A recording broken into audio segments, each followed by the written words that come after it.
ইরশাদ করলেন সবচেয়ে আশ্চর্যের ঈমানের অধিকারী হচ্ছে তারা যারা এখনো দুনিয়াতে আসে নাই, তোমাদের পরে আসবে, এবং তারা কিতাবের মধ্যে আমাকে দেখে নাই, শুধুমাত্র আমার নাম দেখার সাথে সাথে আমি নবীকে যাদের চেয়ে বেশি ভালোবাসবে, আমার প্রতি ঈমান আনবে, তাদের ঈমানটা সবচেয়ে আশ্চর্যের ঈমান।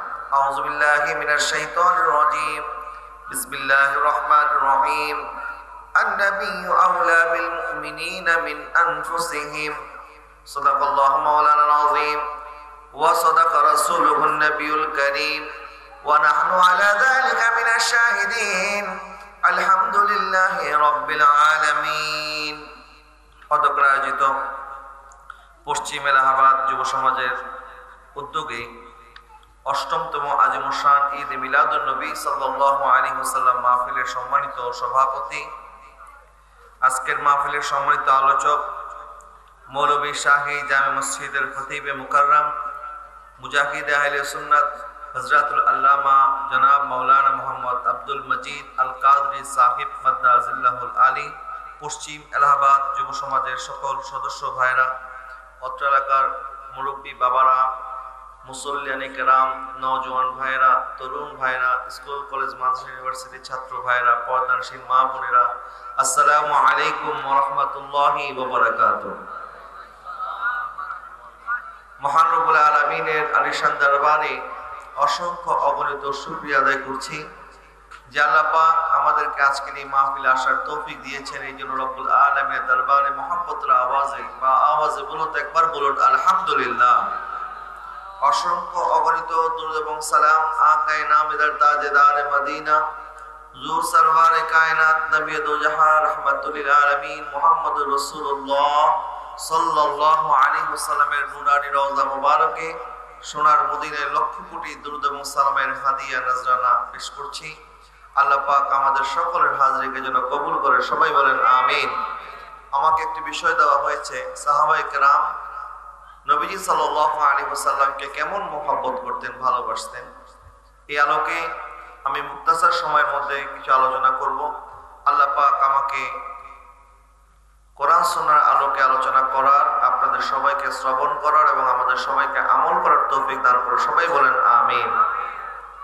নবীজি সাল্লাল্লাহু আলাইহি ওয়াসাল্লামের ব্যাপারে আল্লাহ পাক ইরশাদ করেছেন, লাকাদ জাআকুম রাসূলুম মিন আনফুসিকুম আজিজুন আলাইহি মা আনিতুম হারিসুন আলাইকুম বিল মুমিনিনা রাউফুর রহিম। তোমাদের কাছে এমন একজন রাসূল আগমন করেছে তোমাদের মধ্য থেকে যিনি তোমাদের পেরেশানিতে যিনি পেরেশান হয়ে যায়, তোমাদের চিন্তায় যিনি সবসময় চিন্তিত থাকে, এবং যিনি উম্মতের প্রতি বড় রহম দিলওয়ালা, রউফ এবং রহিম, বড় দয়ালু। সুবহানাল্লাহ বলেন। রউফ এবং রহিম এই দুইটা আল্লাহ পাকের সিফাতি নাম। বলেন এই দুইটা কার সিফাতি নাম? আল্লাহ সুবহানাহু ওয়া তাআলার 99টা আসমাউল হুসনা আছে না? এই 99টা আসমাউল হুসনার মধ্যে রউফ এবং রহিম আছে না নাই? আছে। আল্লাহ সুবহানাহু ওয়া তাআলা যেই নাম নিজের জন্য সিলেক্ট করেছেন, যেই নাম আল্লাহ সুবহানাহু ওয়া তাআলার সিফাতি নাম, আল্লাহ পাক এই দুইটি নাম তার হাবিবকেও দান করে দিয়েছে। জোরে বলেন না সুবহানাল্লাহ। তাহলে আল্লাহ রহিম, রউফ রহিম, আল্লাহ রউফ রহিম, রাসূল রউফ। এখন কি শিরিক হয়ে গেছে? বলেন শিরিক হয়ে গেছে? শিরিক হয় নাই। কেন শিরিক হয় নাই? আল্লাহ সুবহানাহু ওয়া তাআলা সূরা হাশরের মধ্যে আল্লাহ পাকের আরেকটা নামের কথা বলেছেন, আল মুমিন। আল মুমিন, এই আল মুমিন, এই মুমিন শব্দটা এটা সমস্ত ঈমানদারদের জন্য ব্যবহৃত হয়। কথা বলেন ঠিক কিনা? আমরা এখানে যারা আছে সবাই আমরা কি মুমিন? বলেন আমরা সবাই কি মুমিন? আমরাও মুমিন, আল্লাহও কি মুমিন। তা এটা কি শিরিক হয়ে গেছে? না, শিরিক হয় না। কেন? কারণ রউফ এবং রহিম আল্লাহ সুবহানাহু ওয়া তাআলা এটি জাত। আল্লাহকে কেউ রউফ রহিম বানায় নাই, আল্লাহ নিজেই হয়েছেন। আর আমার রাসূল নিজে নিজে রউফ এবং রহিম হয় নাই, আমার রাসূলকে রউফ এবং রহিম বানিয়েছেন আল্লাহ পাক নিজে। সুবহানাল্লাহ। একটা হচ্ছে জাতি আর একটা হচ্ছে আতাই। জাতি মানে সত্তাগতভাবে, যিনি আল্লাহ সুবহানাহু ওয়া তাআলা সত্তাগতভাবে রউফ এবং রহিম। আল্লাহ পাককে কেউ দয়ালু বানায় নাই, বরং রাসূল পাক সাল্লাল্লাহু আলাইহি ওয়াসাল্লামকে আল্লাহ সুবহানাহু ওয়া তাআলা দয়া দান করে করেছেন। রসুল পাককে আল্লাহ সুবহানাহু ওয়া তাআলা রহিম বানিয়েছেন, রউফ বানিয়েছেন। রসুল পাক নিজে থেকে হয় নাই, রসুলকে বানিয়েছেন কে? আল্লাহ। বলেন রসুলকে বানিয়েছেন কে? আল্লাহ। একটা হচ্ছে নিজে থেকে হওয়া, আরেকটা হচ্ছে দান করা। রসুল পাক সাল্লাল্লাহু আলাইহি ওয়াসাল্লামের এই সিফাত রউফ এবং রহিম রসুল পাক শুধুমাত্র ঈমানদারদের জন্য রহমত হিসাবে আসে নাই, বরং আল্লাহ পাক বলেছেন ওয়া মা আরসালনাকা ইল্লা রাহমাতাল লিল, গোটা কুল কায়েনাতের জন্য আমার রাসূল হচ্ছে রহমত। সেই রাসূল পাক সাল্লাল্লাহু আলাইহি ওয়াসাল্লাম ইরশাদ করলেন, আমার কোন উম্মত যদি ঋণ রেখে মারা যায়, তোমরা আমার এই উম্মতকে গালি দিও না, লানত দিও না, বরং তোমরা আমার ওই উম্মতের ঋণের কথা আমাকে জানাও, আমি নবী তাদের ঋণ আদায় করে দেব। আরেকটু জোরে বলেন না সুবহানাল্লাহ। দেখেন রাসূল পাক উম্মতকে কত মায়া করতেন। একবার এক উম্মত নবীজির কাছে আসলেন, আসার পরে বলতেছেন ইয়া রাসূলুল্লাহ, আপনি আমাকে কিছু টাকা দান করেন। তো নবীজি সামান্য কিছু দান করার পর তিনি বলতেছেন, আমি তো শুনেছি আপনি অনেক টাকা দান করেন, আপনি তো অনেক বড় দানবীর, তো আপনি এটা কি দান করলেন? এটা তো হইলই না। যারা বলেন না নাউজুবিল্লাহ। বলে আমি যেরকম শুনেছি এরকম তো আপনি দান করেন নাই। এই কথা শুনে সাইয়েদনা ফারুক আযম রাদিয়াল্লাহু তাআলা বললেন, ইয়া রাসূলুল্লাহ, হুজুর সে আপনার সাথে বেয়াদবি করেছে, আপনি আমাকে অনুমতি দেন, আমি শাস্তি দেব। আমার নবী বললেন, ওমর শান্ত হও। নবীজি তাকে নিয়ে ঘরের ভিতরে ঢুকলেন। ঢুকার পরে আমার নবীজি আরো কিছু দান করলেন। বললেন এখন হয়েছে? বলে হুজুর আরেকটু যদি বাড়ায় দেন আরো ভালো। নবীজি আরো দিলেন। নবীজি বললেন এখন হয়েছে? বলে হুজুর আরেকটু যদি বাড়িয়ে দেন আরো ভালো। তো নবীজি দিতে দিতে দিতে দিতে এমন অবস্থা হয়ে গেল, তার হাতের মধ্যে যে ব্যাগ ছিল, গাঁটটি ছিল, এই গাঁটটি সম্পূর্ণ পরিপূর্ণ হয়ে গেছে। এখন আর সে আল্লাহতে পারতেছে না। বলে হুজুর আমাকে আর দেওয়া দরকার নাই, কারণ আমি এটা বহন করতে পারবো না। আপনি তো এত বেশি দানবীর, এত বড় দানবীর, মেঘের যখন ঝড় বৃষ্টির সময় বাতাস যেই গতিতে চলে, আপনি নবী তার চেয়ে বেশি গতিতে দান করেন। জোরে বলেন না সুবহানাল্লাহ। তো নবীজি সাল্লাল্লাহু আলাইহি ওয়াসাল্লাম বললেন, তুমি যে এখন যে কথাটা বলেছো, এই কথাটা কি আমার সাহাবীদের সামনে বলতে পারবে? বলে জি হুজুর, কারণ নবীজি জানেন যে আমার উম্মত আমার ব্যাপারে খারাপ কিছু বললে উম্মত কষ্ট পায়, আমার ব্যাপারে আমার উম্মত যখন ভালো কিছু শুনে আমার উম্মত খুশি হয়। সুবহানাল্লাহ বলেন। কারণ তখন উনি যে কথাটা বলেছিলেন ওই সাহাবীদের সামনে, সাহাবীরা সবাই কষ্ট পেয়েছিল। আর এখন যে কথাটা উনি বলেছেন, এই কথাটা যদি তারা শুনে তখন তারা খুশি হবে। নবীজি বললেন, তোমার প্রতি তাদের যে ধারণা এটা পাল্টে যাবে, তুমি এখন যে কথাটা বলেছো এই কথাটা তাদের সামনে বলিও। তখন হযরত ওমর রাদিয়াল্লাহু তাআলা সহ অন্যান্য সাহাবায়ে কেরাম যারা ছিলেন, ওনাদের সামনে গিয়ে ওই সাহাবী বলতেছেন, ইয়া রাসূলুল্লাহ, ঝড়ের রাত্রে বাতাস যেই গতিতে চলে আপনি নবী তার চেয়ে বেশি গতিতে দান করেন। নবীজি সাল্লাল্লাহু আলাইহি ওয়াসাল্লাম হযরত ওমরকে বলেন, ওমর শোনো, কিছুক্ষণ আগে সে যে কথাটা বলেছিল, এই কথা বলার পর সে যদি মারা যেত তার ঠিকানা হতো জাহান্নাম। আর এখন যে কথাটা বলেছে এই কথার পরে মারা গেলে এখন তার ঠিকানা হবে জান্নাত। সুবহানাল্লাহ। কিন্তু তোমরা রাগ হয়েছো, আমি রাগ হইতে পারি নাই। কারণ তোমাদের মধ্যে আর আমার মধ্যে পার্থক্য হচ্ছে হারিয়ে যাওয়া উটের মালিকের মতো। হারিয়ে যাওয়া উটের মালিকের মতো। কথাটা একটু শুনবেন মনোযোগের সাথে, নাহলে বুঝবেন না। নবীজি বলতেছেন তোমাদের সাথে আমার পার্থক্য হচ্ছে হারিয়ে যাওয়া উটের মালিকের মতো। হারিয়ে যাওয়া উটের মালিকের মতো কেন? নবীজি বললেন, এক লোকের উট হারিয়ে গেছে, এখন ওই লোক উট খুঁজতেছে আর উটও তার মালিক খুঁজতেছে। এখন উট যখন হারিয়ে গেছে, উটের একটা লাগাম লাগানো থাকে না? থাকে। এখন রাস্তার মধ্যে যারা দেখতেছে উটটা এরকম চলে যাচ্ছে, সবাই চেষ্টা করতেছে আরে উট একটা যাইতেছে, দেখি তার মুখের মধ্যে লাগামটা পরাইতে পারি কিনা। যদি লাগামটা পরাইতে পারি তাহলে আমরা ধরতে পারবো। সবাই উটের মুখের লাগাম পরানোর জন্য উটের পিছনে ছুটতেছে। তো উটের পিছনে ছুটতে ছুটতে কেউ লাঠি দিয়ে বাড়ি দিচ্ছে, কেউ রশি দিয়ে বাড়ি দিচ্ছে, অনেকে অনেকভাবে চেষ্টা করতেছে, উট কোনোভাবে থামে না, উট কোনোভাবে স্থির হচ্ছে না। কিন্তু দূর থেকে যখন মালিক দেখলো আরে আমার উট দেখা যাচ্ছে, আর উটও মালিককে দেখে চিনে ফেলেছে, মালিক যখন হাত দিয়ে ইশারা দিয়েছে, উট এক জায়গার মধ্যে স্থির হয়ে গেছে। সুবহানাল্লাহ বলেন। আর জোর জবরদস্তি করতে হয় না, মালিক তার মুখের মধ্যে লাগাম পরাই দিয়েছে। মালিক লাগাম পরাই দেওয়ার পর এখন মালিক সবাইকে বলতেছে, তোমরা আমার উটের কি অবস্থা করেছো? আমার উটকে জখম করে ফেলেছো, রক্তাক্ত করে ফেলেছো, অথচ দেখো এত কিছু করার পরেও তোমরা আমার উটকে সামলাইতে পারো নাই, থামাইতে পারো নাই। আর আমার উট আমাকে দেখার সাথে সাথে থেমে গেছে। আমার নবী এটাই বুঝিয়ে দিলেন, তোমরা আর আমার মধ্যে পার্থক্য হচ্ছে হারিয়ে যাওয়া উটের মালিকের মতো।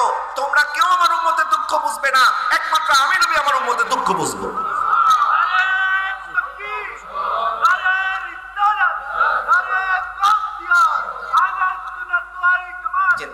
পাই যদি নবী গো আপনার দিদার, মতের কষ্ট থাকবে না আমার। পাই যদি নবী গো আপনার দিদার, মতের কষ্ট থাকবে না আমার। ওগো দয়া করিয়া দিবেন গো দেখা, দয়া করিয়া দিবেন গো দেখা। ইয়া রাসূলুল্লাহ ইয়া রাসূলুল্লাহ, মুনকার নাকির আসিয়া সওয়াল করবে বসাইয়া, দিয়ে নবী গো পর্দা উঠাইয়া, দেখিব আপনাকে দুই নয়ন ভরিয়া, দেখিব আপনাকে দুই নয়ন ভরিয়া। ইয়া রাসূলুল্লাহ বাল্লা ইয়া রাসূলুল্লাহ, লা ইলাহা ইল্লাল্লাহ মুহাম্মাদুর রাসূলুল্লাহ সাল্লাল্লাহু আলাইহি ওয়াসাল্লাম। তো আমি বলছিলাম নবীজি সাল্লাল্লাহু আলাইহি ওয়াসাল্লাম বুঝিয়ে দিলেন আমার উম্মতের আমার চাইতে বড় কোন আপনার কেউ হতে পারে। বলেন কেউ যখন ঋণ রেখে মারা যায় তোমরা তাকে লাভ দিও না, আমার কাছে বলো, কারণ দুনিয়া এবং আখিরাতে আমার উম্মতের আমার চাইতে বড় কোন আপনার কেউ নাই। নবী বলেন তোমার যদি বিশ্বাস না হয় তুমি আল্লাহর কোরআন খোলো। আল্লাহ পাক বলেন আন-নাবিয়্যু আওলা বিল মুমিনিনা মিন আনফুসিহিম, নবীজি হচ্ছে ঈমানদারদের জানের চাইতে বেশি নিকটে। সুবহানাল্লাহ বলেন। অর্থাৎ ঈমানদার নিজেকে যতটুকু ভালোবাসে ঈমানদারকে আমার নবী তার চাইতে বেশি ভালোবাসে। নবীজি আমাদের সবচেয়ে আপন, এটা আমরা মানি কি মানি না বলেন, বিশ্বাস করি কি করি না। কিন্তু বিশ্বাস করলে কি হবে, আমরা আমল ঠিক মতো করতে রাজি না। শুধু মানলে হবে না, জানলে হবে না, আমলও করতে হবে। কথা বলেন ঠিক কিনা? এক সাহাবী নবীজির কাছে আসলেন, জিজ্ঞাসা করলেন ইয়া রাসূলুল্লাহ হুজুর মাতা সাআ, ইয়াদের সবাই আপনারা জানেন। নবীজি সাল্লাল্লাহু আলাইহি ওয়াসাল্লাম বললেন মাজা আদাত্তা লাহা, তুমি কিয়ামত সম্পর্কে জিজ্ঞাসা করেছো, তো কিয়ামতের জন্য তুমি কি সংগ্রহ করেছো, কি করেছো তুমি কিয়ামতের জন্য? ওই সাহাবী বলেন হুজুর আমার কাছে তেমন নামাজও নাই, আমার কাছে তেমন রোজাও নাই, কিন্তু ইন্নী উহিবুল্লাহ ওয়া রাসূলুহু, আমি আল্লাহ এবং তার রাসূলকে ভালোবাসি। সুবহানাল্লাহ বলেন। আচ্ছা বলেন ওই সাহাবী কি বেনামাজি ছিলেন, বেরোজাদার ছিলেন নাকি? ওই সাহাবী নামাজি ছিলেন। কেমন নামাজি? যিনি ইমামুল মুরসালিনের পিছনে 5 ওয়াক্ত নামাজ পড়েন। সুবহানাল্লাহ বলেন না? কাফের মুশরিক বেদিন মুসলমানদেরকে নামাজ পড়তে দিবে না, রাস্তার মধ্যে কাটা বিধিয়ে রাখে, তারপরে মুসলমানরা নামাজ তরক করে নাই। ওই সাহাবী রোজাদার ছিলেন, কখনো রোজা কাজা করেন নাই, কিন্তু উনি জানেন নামাজ রোজা ইবাদত বন্দেগীর মাধ্যমে আল্লাহর দয়া পাওয়া যাবে না। দয়া যদি পাইতে হয় আল্লাহ এবং তার রাসূলকে মহব্বত করতে হবে। যারা বলেন না সুবহানাল্লাহ। কিন্তু যারা রাসূলের পাককে মহব্বত করবে, আল্লাহকে মহব্বত করবে, আল্লাহর সাথে যাদের ওয়াদা হয়ে গেছে একবার যে আল্লাহ 5 ওয়াক্ত নামাজ আমার উপরে ফরজ, দুনিয়ার সব একদিকে থাকতে পারে, নামাজ ইমানদার কাজা করতে পারে না। কথা বলেন ঠিক কিনা? আমরা তো বাহানায় বাহানায় নামাজ কাজা করি, বাহানায় বাহানায়। একটু মাথা ব্যথা হইলেই নামাজ কাজা, একটু জার্নি করলে নামাজ কাজা, বাহানায় বাহানায় নামাজ কাজা। কিন্তু নবীর সাহাবায়ে কেরাম কোনোদিন নামাজ কাজা করে নাই। এবং নামাজের ব্যাপারে আমার নবী সাল্লাল্লাহু আলাইহি ওয়াসাল্লাম এত শক্ত ছিলেন, তাইফের বাজারে আমার নবীকে রক্তাক্ত করা হয়েছে, আমার নবী বদদোয়া করে নাই। উহুদের ময়দান আমার নবী দামদার শহীদ হয়েছে, নবী বদদোয়া করে নাই, বরং কি বলেছেন আল্লাহুম্মা হদি কওমি ফাইন্নাহুম লা ইয়ালামুন, আল্লাহ আমার কওমকে তুমি ধ্বংস করিও না, তারা আমাকে চিনতে পারে নাই, আল্লাহ তুমি তাদেরকে হেদায়েত দান করো। সুবহানাল্লাহ বলেন। নবী রক্তাক্ত হয়েছেন, বদদুয়া করেন নাই, কিন্তু খন্দকের মধ্যে নবী সাল্লাল্লাহু আলাইহি ওয়াসাল্লাম এবং সাহাবায়ে কেরামের উপরে যখন কাফের মুশরিকরা আক্রমণ করলো, তখন মুসলমানদের আসরের নামাজ কাজা হয়ে গেছে। কি নামাজ কাজা হয়েছে? আসরের নামাজ। নবীজি সাল্লাল্লাহু আলাইহি ওয়াসাল্লাম সাথে সাথে হাত তুলে আল্লাহর দরবারে বদদুয়া করলেন, আল্লাহুম্মা ইবলা কলবাহুম ওয়া সুদুরাহুম ওয়া কুবুরাহুম ওয়া বুয়ুতাহুম নারা, আল্লাহ যাদের কারণে আমাদের আসরের নামাজ কাজা হয়েছে, তাদের চেহারা, তাদের শরীর, তাদের ঘর, তাদের কবরকে জাহান্নামের আগুন বানায় দাও। যারা বলেন না নাউযুবিল্লাহ। তা আমি বলছিলাম নবীজি রক্তাক্ত হয়েছেন, কাফের মুশরিকদের দ্বারা আক্রান্ত হয়েছেন, তারপর নবী বদদুয়া করে নাই। আর যখন তাদের মাধ্যমে বাধাপ্রাপ্ত হয়ে নবীজির সাহাবায়ে কেরামের এক ওয়াক্ত নামাজ ছুটে গেছে, তখন নবী বদদুয়া করেছেন। যারা বলেন না নাউযুবিল্লাহ। তার মানে নামাজ কাজা হওয়া এটা কি ভালো কাজ না খারাপ কাজ? এই জন্য ওই সাহাবী এমন নয় যে আমি হুজুর নামাজও পড়ি নাই, রোজাও রাখি নাই, খেলে আপনাকে ভালোবাসি, এটা বলে নাই। বলেছেন হুজুর আমার কাছে যা আছে এটাকে আমার জন্য যথেষ্ট মনে করি না, বরং আমি আল্লাহ এবং তার রাসূলকে মহব্বত করি। সুবহানাল্লাহ বলেন। যিনি মহব্বত করেন, যিনি ওয়াফাদার, যেখানে আমরা বলি রাসূলের জন্য জীবন দিতে পারবো, তো রাসূলের শরীয়ত মতে চলতে পারবো না কেন? জীবন দেওয়া সহজ নাকি শরীয়ত মতে চলা সহজ? বলে না কি মতে চলা সহজ? শরীয়ত মতে চলা। জীবন দেওয়া তো কঠিন, কিন্তু কথায় কথায় আমরা জীবন দিয়ে দিব। আর জীবন দিতে হবে না, রাসূলের পাকের শরীয়তের জন্য, শরীয়তের উপরে অটল থাকা, অবিচল থাকা, এটাও একটা কারামত। সুবহানাল্লাহ বলেন। হযরত দাতি আলী হাজমিরি রাহমাতুল্লাহি আলাইহি বলেছেন, আকাশের মধ্যে উঠতে পারা এটা কারামত নয়, পানির উপরে হাঁটতে পারা এটাও কারামত নয়। যদি এটা বড় কারামত হতো, পাখি তো সবচেয়ে বড় অলি হইতো। পাখি আকাশে উঠতে পারে কি পারে না? মাছ নদীর মধ্যে পানির মধ্যে চলে কি চলে না? চলে। মাছ আল্লাহর অলি না, পাখিও আল্লাহর অলি না। এক একটা জিনিসের এক একটা দায়িত্ব আল্লাহ পাক দিয়ে দিয়েছেন, এক একজনের জিম্মাদারি এক এক রকম। দাতা আলী হাজমি রহমাতুল্লাহি আলাইহি বলেন, বরং দ্বীনের উপরে, ইসলামের উপরে, রাসূলের পাকের শরীয়তের উপরে অবিচল থাকা, এটা হচ্ছে বড় কারামত। একটা জোরে বলেন না সুবহানাল্লাহ। এই জন্য আমরা ইসলাম পেয়েছি, ঈমান পেয়েছি, রাসূলের পাকের উম্মত হতে পেরেছি, এটা চেয়ে বড় কোনো দৌলত আমাদের আর কিছু নাই। এই জন্য এটাকে ধরে রাখা, এটার উপরে অবিচল থাকা, এটাই আমাদের জন্য এখন একমাত্র দায়িত্ব। নবীজি সাল্লাল্লাহু আলাইহি ওয়াসাল্লাম ইরশাদ করলেন কিয়ামত সম্পর্কে, যখন এই প্রশ্ন নবীকে করা হয়েছে, নবী উত্তর বললেন, মাযা আলাতা লাহা, কিয়ামতের জন্য কি সংগ্রহ করেছো? ওই সাহাবী বললেন, হুজুর ইন্নী উহিব্বুল্লাহ ওয়া রাসূলাহু, আমি আল্লাহ এবং তার রাসূলকে মহব্বত করি। নবী সাল্লাল্লাহু আলাইহি ওয়াসাল্লাম ইরশাদ করলেন, আনতা মা মান আহবাবতা, তাহলে জেনে রাখো তুমি যাকে মহব্বত করো, কিয়ামতের ময়দানে তুমি তার সাথেই থাকতে পারবে। সুবহানাল্লাহ। আরেকটু জোরে বলেন না সুবহানাল্লাহ। তাহলে নবীর সাথে মহব্বতের সম্পর্ক থাকলে কিয়ামতের ময়দানে আমরা নবীর সাথে থাকতে পারবো। কথা বলেন ঠিক কিনা? জন্ম আমার নবীর যুগে হলে কেমন তো, জন্ম আমার নবীর যুগে দু নয়নে রাসূল পাক দেখিলে কেমন হতো, দু নয়নে রাসূল পাক জন্ম আমার নবীর যুগে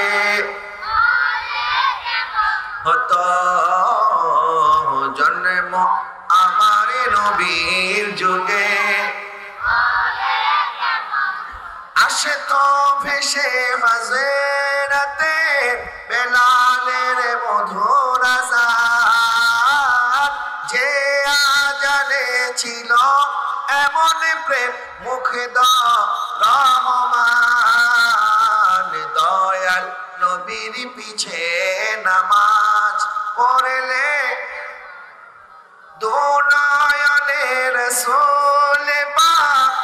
দেখিলে কেমন হতো জন্ম আমার নবীর যুগে।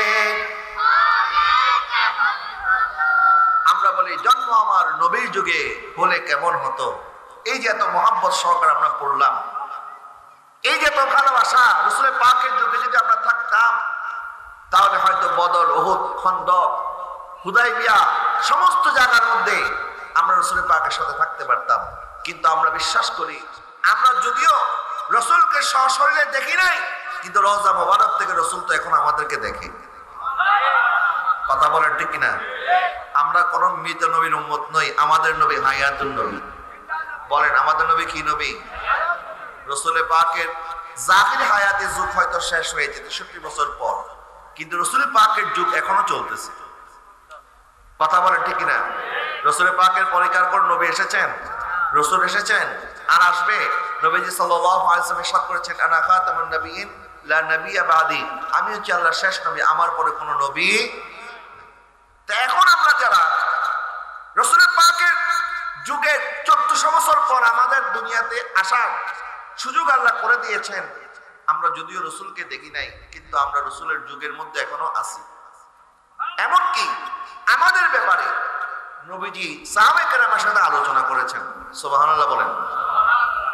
কিরকম? নবীজি সাল্লাল্লাহু আলাইহি ওয়াসাল্লাম বলেছেন, আচ্ছা বলো তো সবচেয়ে আশ্চর্যের ঈমানের অধিকারী কারা? সাহাবায়ে কেরাম বলেন, হুজুর সবচেয়ে আশ্চর্যের ঈমানের অধিকারী মনে হয় ফেরেশতারা। নবীজি বললেন, ফেরেশতারা আশ্চর্যের ঈমানের অধিকারী কেমনে? ফেরেশতাদেরকে তো আল্লাহ পাক সৃষ্টি করেছেন আল্লাহর ইবাদত করার জন্য। তারা 24 ঘন্টা আল্লাহ পাকের কুদরত দেখতেছে, নাজারা দেখতেছে। তো তারা যদি ঈমান না আনে, কে ঈমান আনবে? নবীজি বলে, হয় নাই। এবার বলো সবচেয়ে আশ্চর্যের ঈমানের অধিকারী কারা? তখন সাহাবায়ে কেরাম বলেন, হুজুর তাআলা বলেন নবিয়ুন। নবীজি সাল্লাল্লাহু আলাইহি ওয়াসাল্লাম বললেন, নবীগণ যদি সবচেয়ে আশ্চর্যের ঈমানের অধিকারী হয়, এটা কেমনে হয়? কারণ নবীদের সাথে আল্লাহ পাকের কথা হয়।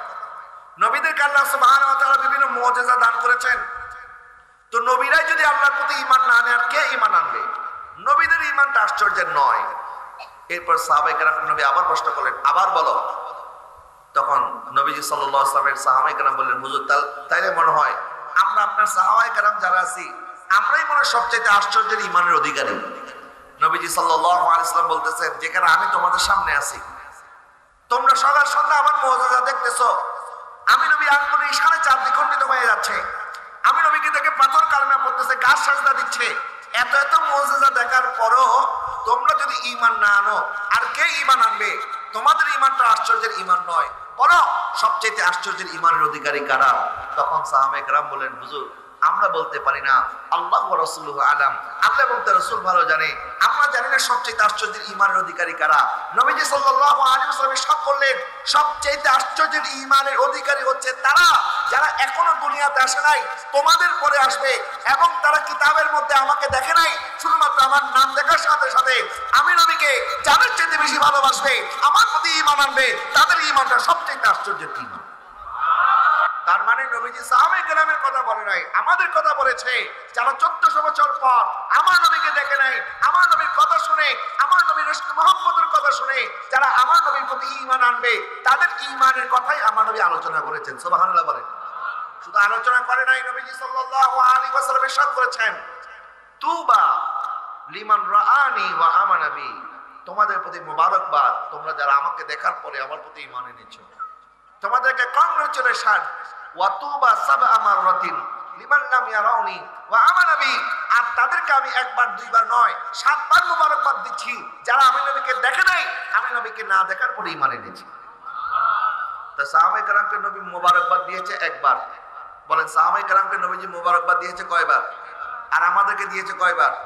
7 বার। আমরা 7 বার মোবারকবাদ পেয়েছি আমার নবীর কাছ থেকে। সুবহানাল্লাহ বলেন না? সেই নবীর জন্য জীবন দেওয়া দরকার আছে না নাই? বাবা জীবন দেওয়া, আমি জীবন দেওয়ার কথা বারবার বলছি, এই জন্য আমরা জীবনের চেয়ে নবীকে বেশি মহব্বত করি। কথা বলে ঠিক না? নবীর শরীয়তের জন্য সাহাবায়ে কেরাম নবীর শরীয়ত বাঁচানোর জন্য যখন ডাক এসেছে বদরের ময়দানে চলে গেছেন। যখন ডাক এসেছে আমার নবী সাল্লাল্লাহু আলাইহি ওয়াসাল্লাম উহুদের ময়দানে চলে গেছে, নবী সাহাবায়ে কেরাম উহুদের ময়দানে চলে গেছেন। যখন ডাক এসেছে আমার নবীর ডাক দিতে দেরি, লাব্বাইক ইয়া রাসূলুল্লাহ বলে সাহাবায়ে কেরাম সাড়া দিতে দেরি করে নাই। সুবহানাল্লাহ বলে। নবীজি সাল্লাল্লাহু আলাইহি ওয়াসাল্লাম 1400 সাহাবা কেরামকে নিয়ে যখন রওনা করেছেন উমরা করবেন, সবাই ইহরাম করেছে। এই 1400 সাহাবায়ে কেরামকে নবী যখন মক্কার পথে হিজরতের 6ষ্ঠ বছর নবীজি সাল্লাল্লাহু আলাইহি ওয়াসাল্লাম যখন সাহাবায়ে কেরামকে নিয়ে হুদাইবিয়া নামক জায়গায় পৌঁছলেন, তখন মক্কার কাফেররা বাধা দিল, বলল আমরা মুসলমানদেরকে মক্কায় প্রবেশ করতে দেব না। নবীজি সাল্লাল্লাহু আলাইহি ওয়াসাল্লাম বলেন ঠিক আছে, তাহলে আমাদের পক্ষ থেকে আমরা একজনকে আলোচনার জন্য পাঠাই। সবাই পরামর্শ করে হযরত ওসমান রাদিয়াল্লাহু তাআলাকে পাঠাইলেন, তিনি যেন মক্কা শরীফে গিয়ে মক্কার কাফেরদের সাথে বসে একটা আলোচনা করে একটা সমাধান বের করে আনে। হযরত ওসমান রাদিয়াল্লাহু তাআলাকে নিয়ে যখন কাফেররা আলোচনা করতেছেন, ওসমান রাদিয়াল্লাহু তাআলা মক্কায় প্রবেশ করলেন। খানায়ে কাবা ওনার চোখের সামনে। 6 বছর পর মক্কা এসেছেন। ওনার তো মাতৃভূমি মক্কা শহর, উনিও তো নবীর সাথে হিজরত করে মদিনায় চলে গিয়েছিলেন। 6 বছর পর খানায়ে কাবার চোখের সামনে দেখতেছেন, আর মক্কার কাফেররা বলতেছে ওসমান তুমি যেহেতু মক্কায় চলে এসেছো, তুমি চাইলে উমরা করে ফেলতে পারো। এই বাচ্চারা, এই ওঠো, সবাই ওঠো, সবাই ওঠো, সবাই ওঠো, এদেরকে উঠে দেন, সবাই কোঠান। হ্যাঁ পিছনে যাও, পিছনে যাও, যাও। মুরব্বীর একটু সামনে চলে আসে, একটু মেহরবানি করে একটু সামনে চলে আসে, সবাই একটু সামনে চলে আসেন। আল্লাহুম্মা সাল্লি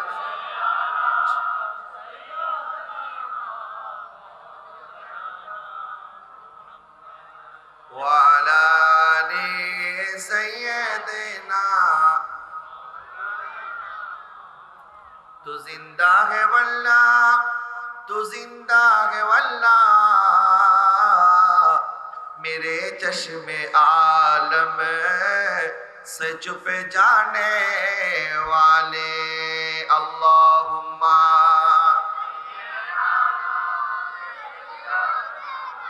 मौलाना मुहम्मद वाला आले सैयदना।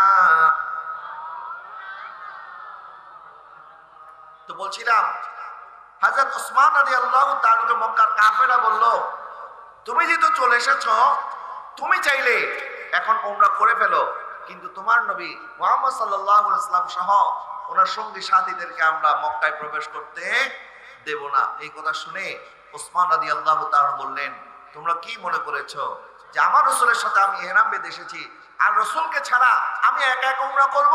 না, কখনো এটা হতে পারে না। আরে রাসূল বলেছে বিদায় তো আমরা মক্কা এসেছিলাম, তো মক্কায় আসতাম না, কারণ কাবা তো কাবা হয়েছে আমার নবীর কারণে। বলেন কাবা কাবা হয়েছে কার কারণে? নবীর কারণে। তো নবীকে ছেড়ে আমি কেমনে কাবা তাওয়াফ করব? আমি তাওয়াফও করব না, কাবা স্পর্শ করব না, আমি কিচ্ছু করব না যদি আমার নবীকে তোমরা অনুমতি না দাও। সুবহানাল্লাহ বলেন না। নবীজি সাল্লাল্লাহু আলাইহি ওয়াসাল্লাম একজন সাহাবী হযরত ওমর ফারুক রাদিয়াল্লাহু তাআলা আনহু, উনি যখন পরবর্তী সময়ে খানায়ে কাবা তাওয়াফ করতেছেন আর হাজরে আসওয়াদ চুম্বন করেছেন, তখন হাজরে আসওয়াদকে বলতেছেন হাজরে আসওয়াদ আমি কখনো তোমাকে চুম্বন করতাম না, আমি এই জন্য চুম্বন করেছি কারণ আমি দেখেছি আমার নবী তোমাকে চুমু দিয়েছে। তাইলে হাজরে আসওয়াদও দামি হয়েছে নবীর কারণে। বলেন না কার কারণে? কাবা দামি হয়েছে কার কারণে? নবীর কারণে। কারণ আমাদের কিবলা কিন্তু কাবা ছিল না, আমাদের কিবলা ছিল বাইতুল মুকাদ্দাস। আমাদের কিবলা ছিল বাইতুল মুকাদ্দাস। নবীজি সাল্লাল্লাহু আলাইহি ওয়াসাল্লামের ইচ্ছা ছিল আল্লাহ পাক কিবলা পরিবর্তন করে খানায়ে কাবাটাকে আমাদেরকে কিবলা বানিয়ে দিবেন। এইজন্য আল্লাহ পাক ইরশাদ করেন কদ নারা তাকাল্লুবা ওয়াজহিকা ফিস সামাই ফালানুওয়াল্লিয়ান্নাকা কিবলাতান তারদাহা। মাহবুব আপনি নামাজের মধ্যে বারবার আকাশের দিকে কেন তাকান? আল্লাহ পাক খুব ভালো করে জানে। সুতরাং আপনার যেদিকে ইচ্ছা, আপনি যেদিকে খুশি, আপনি সেই দিকে ফিরে নামাজ পড়েন, ওইটাকে আমি আল্লাহ কিবলা বানিয়ে দেব। জোরে বলেন না সুবহানাল্লাহ। তো নবী কাবার দিকে ফিরে নামাজ পড়েছেন বিধায় কাবা কাবা হয়েছে। কথা বলেন ঠিক না? মক্কা শরীফ, এই মক্কাতুল মুকাররমা, এটাও আমার নবীর কারণে হয়েছে। আল্লাহ পাক বলেন লা উকসিমু বিহাযাল বালাদ ওয়া আনতা হিল্লুম বিহাযাল বালাদ। এই মক্কা শরীফের কসম, এই মক্কা শহরের মধ্যে অনেক কিছু আছে, আল্লাহ পাক বলে এই জন্য আমি কসম করি নাই, বরং মক্কার কসম করেছি আপনি নবী এই শহরে বসবাস করেন। জোরে বলেন না সুবহানাল্লাহ। আর মদিনার আগের নাম ছিল ইয়াসরাব। এই ইয়াসরাব, এই শহরের মধ্যে বাতাসের মধ্যে রোগ ছিল, মানুষ এই শহরে থাকলে রোগাক্রান্ত হয়ে যেত। নবীজি সাল্লাল্লাহু আলাইহি ওয়াসাল্লাম এই শহরের জন্য দোয়া করলেন, আল্লাহ মক্কার মধ্যে যে বরকত রেখেছেন মদিনার জন্য বরকতকে আপনি দ্বিগুণ করে দেন। জোরে বলে না সুবহানাল্লাহ। মক্কা থেকে মদিনার মধ্যে বরকত কয় গুণ? 2 গুণ। বলে না কয় গুণ? এটা সহিহ বুখারীর হাদিস। নবী সাল্লাল্লাহু আলাইহি ওয়াসাল্লামের দোয়ার বরকতে আল্লাহ পাক মদিনার আবহাওয়ার মধ্যে এত সুন্দর আবহাওয়া রাখলেন। আজকে বিজ্ঞান গবেষণা করে দেখেছে পৃথিবীর মধ্যে সবচেয়ে শান্তিপূর্ণ শহরের নাম মদিনাতুল মুনাওয়ারা। যে শহরে আমার নবী আরাম ফরমাচ্ছেন, এই শহরে যেতে শান্তি পৃথিবীর আর কোথাও নাই। ইয়া রাসূলুল্লাহ ইয়া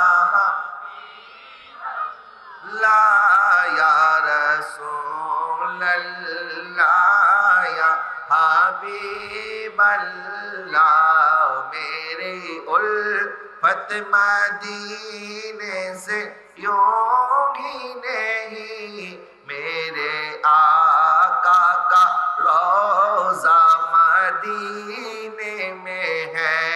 या रसूल अल्लाह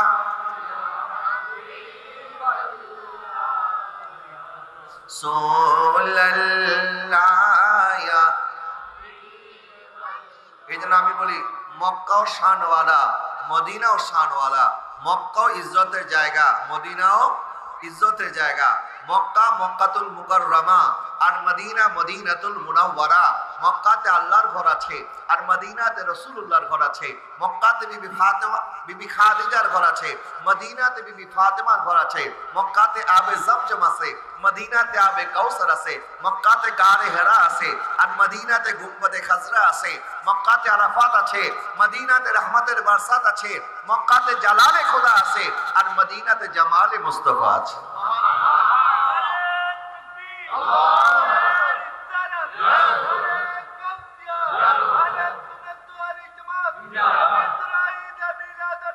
জিন্দাবাদ।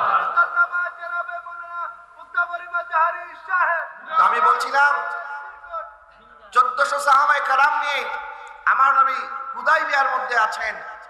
তখন এই সাহাবায়ে কেরামের অবস্থা দেখার জন্য, তারা কি করতেছে না করতেছে এগুলি পর্যবেক্ষণ করার জন্য মক্কার কাফেরদের পক্ষ থেকে একটা গোয়েন্দা এসেছে, যার নাম হচ্ছে উরা ইবনে মাসউদ আস-সাকাফি। পরবর্তী তিনি ইসলাম কবুল করে সাহাবী হয়েছেন।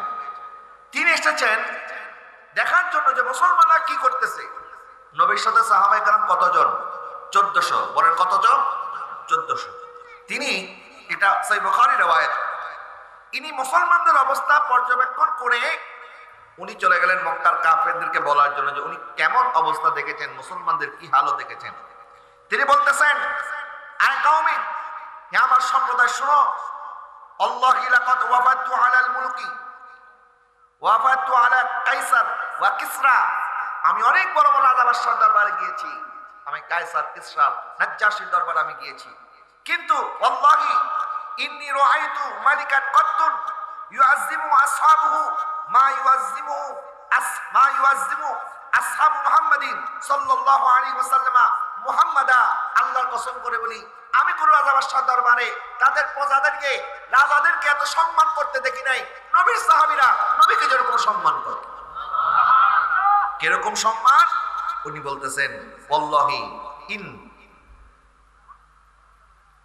উনি বলতেছেন, আল্লাহর কসম করে বলতেছি, ইন তানাখামা নখামাতান ইল্লা ওয়াকাত ফি কাফি রাজুলি মিনহুম। আল্লাহর কসম করে বলতেছি, উনি যখন থুতু মুবারক নিক্ষেপ করে, থুতু মুবারক ফেলে, তখন কোন না কোন সাহাবী এই থুতু মুবারক হাতের মধ্যে নিয়ে মুখের মধ্যে মালিশ করা শুরু করে। নবীর থুতু মুবারককে তারা মাটির মধ্যে পড়তে দেয় না। এমনকি ইনি যখন কথা বলেন তখন ওনারা চুপ করে শুনেন, কোনো আওয়াজ করেন না। এবং তিনি যখন আদেশ করেন এই কাজটা করার জন্য তারা প্রতিযোগিতা শুরু করে দেয়। ওয়াইজা তাওয়াদ্দা কাদু ইয়াক্তাতিলুনা আলা উদুহি। আর যখন তিনি ওযু করেন হুজুর পানি নেওয়ার জন্য এমন ভাবে তারা প্রতিযোগিতা করে, মনে হয় এক ফোঁটা পানির জন্য তারা যুদ্ধ লাগিয়ে দিবে। জোরে বলেন না সুবহানাল্লাহ। নবীর কোন সাহাবী নবীর ব্যবহৃত হুজুর পানি মাটিতে পড়তে দেয় না, বরং অন্য হাদিসের মধ্যে এসেছে সাহাবায়ে কেরাম নবীর পানি নেওয়ার জন্য এমন ভাবে প্রতিযোগিতা করতেন, তো সামনে যারা থাকতেন এরা না হয় নবীজির পানি মুবারক সংগ্রহ করতে পারতো, পিছনে যারা আছে এরা তো পারতো না।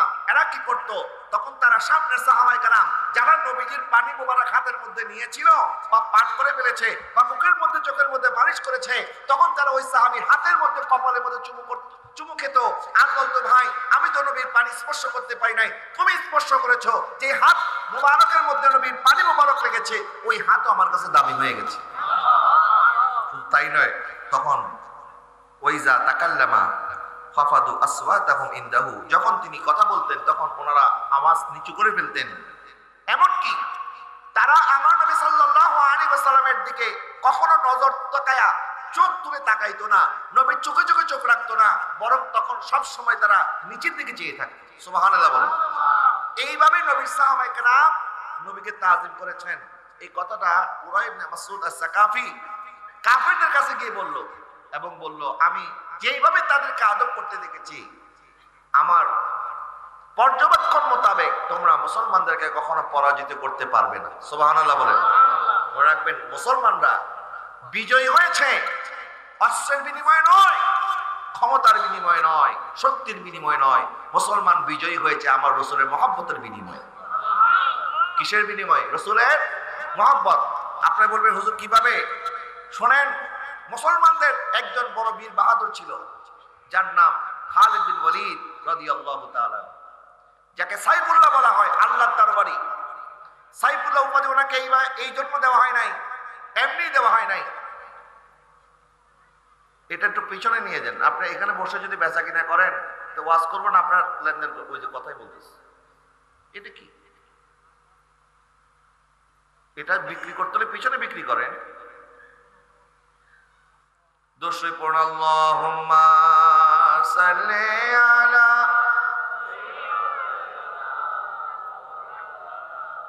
মুহাম্মাদ ওয়া আলা আলি সাইয়্যিদিনা।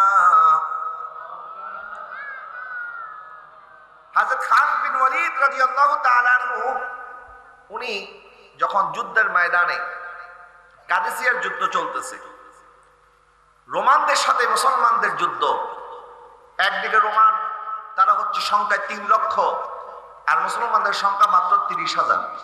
কত? 30,000। 30,000 মোকাবেলা করতেছে 3 লক্ষের বিরুদ্ধে।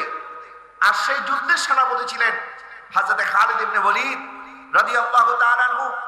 যখন ইয়ারমুকের যুদ্ধের মধ্যে খালিদ বিন ওয়ালিদ রাদিয়াল্লাহু তাআলা আনহু যুদ্ধ যখন শুরু হবে তখন তিনি ব্যস্ত হয়ে গেলেন, বলতেছেন আমার টুপি কোথায়, আমার টুপি নিয়ে আসো, টুপি ছাড়া যুদ্ধ শুরু করা যাবে না।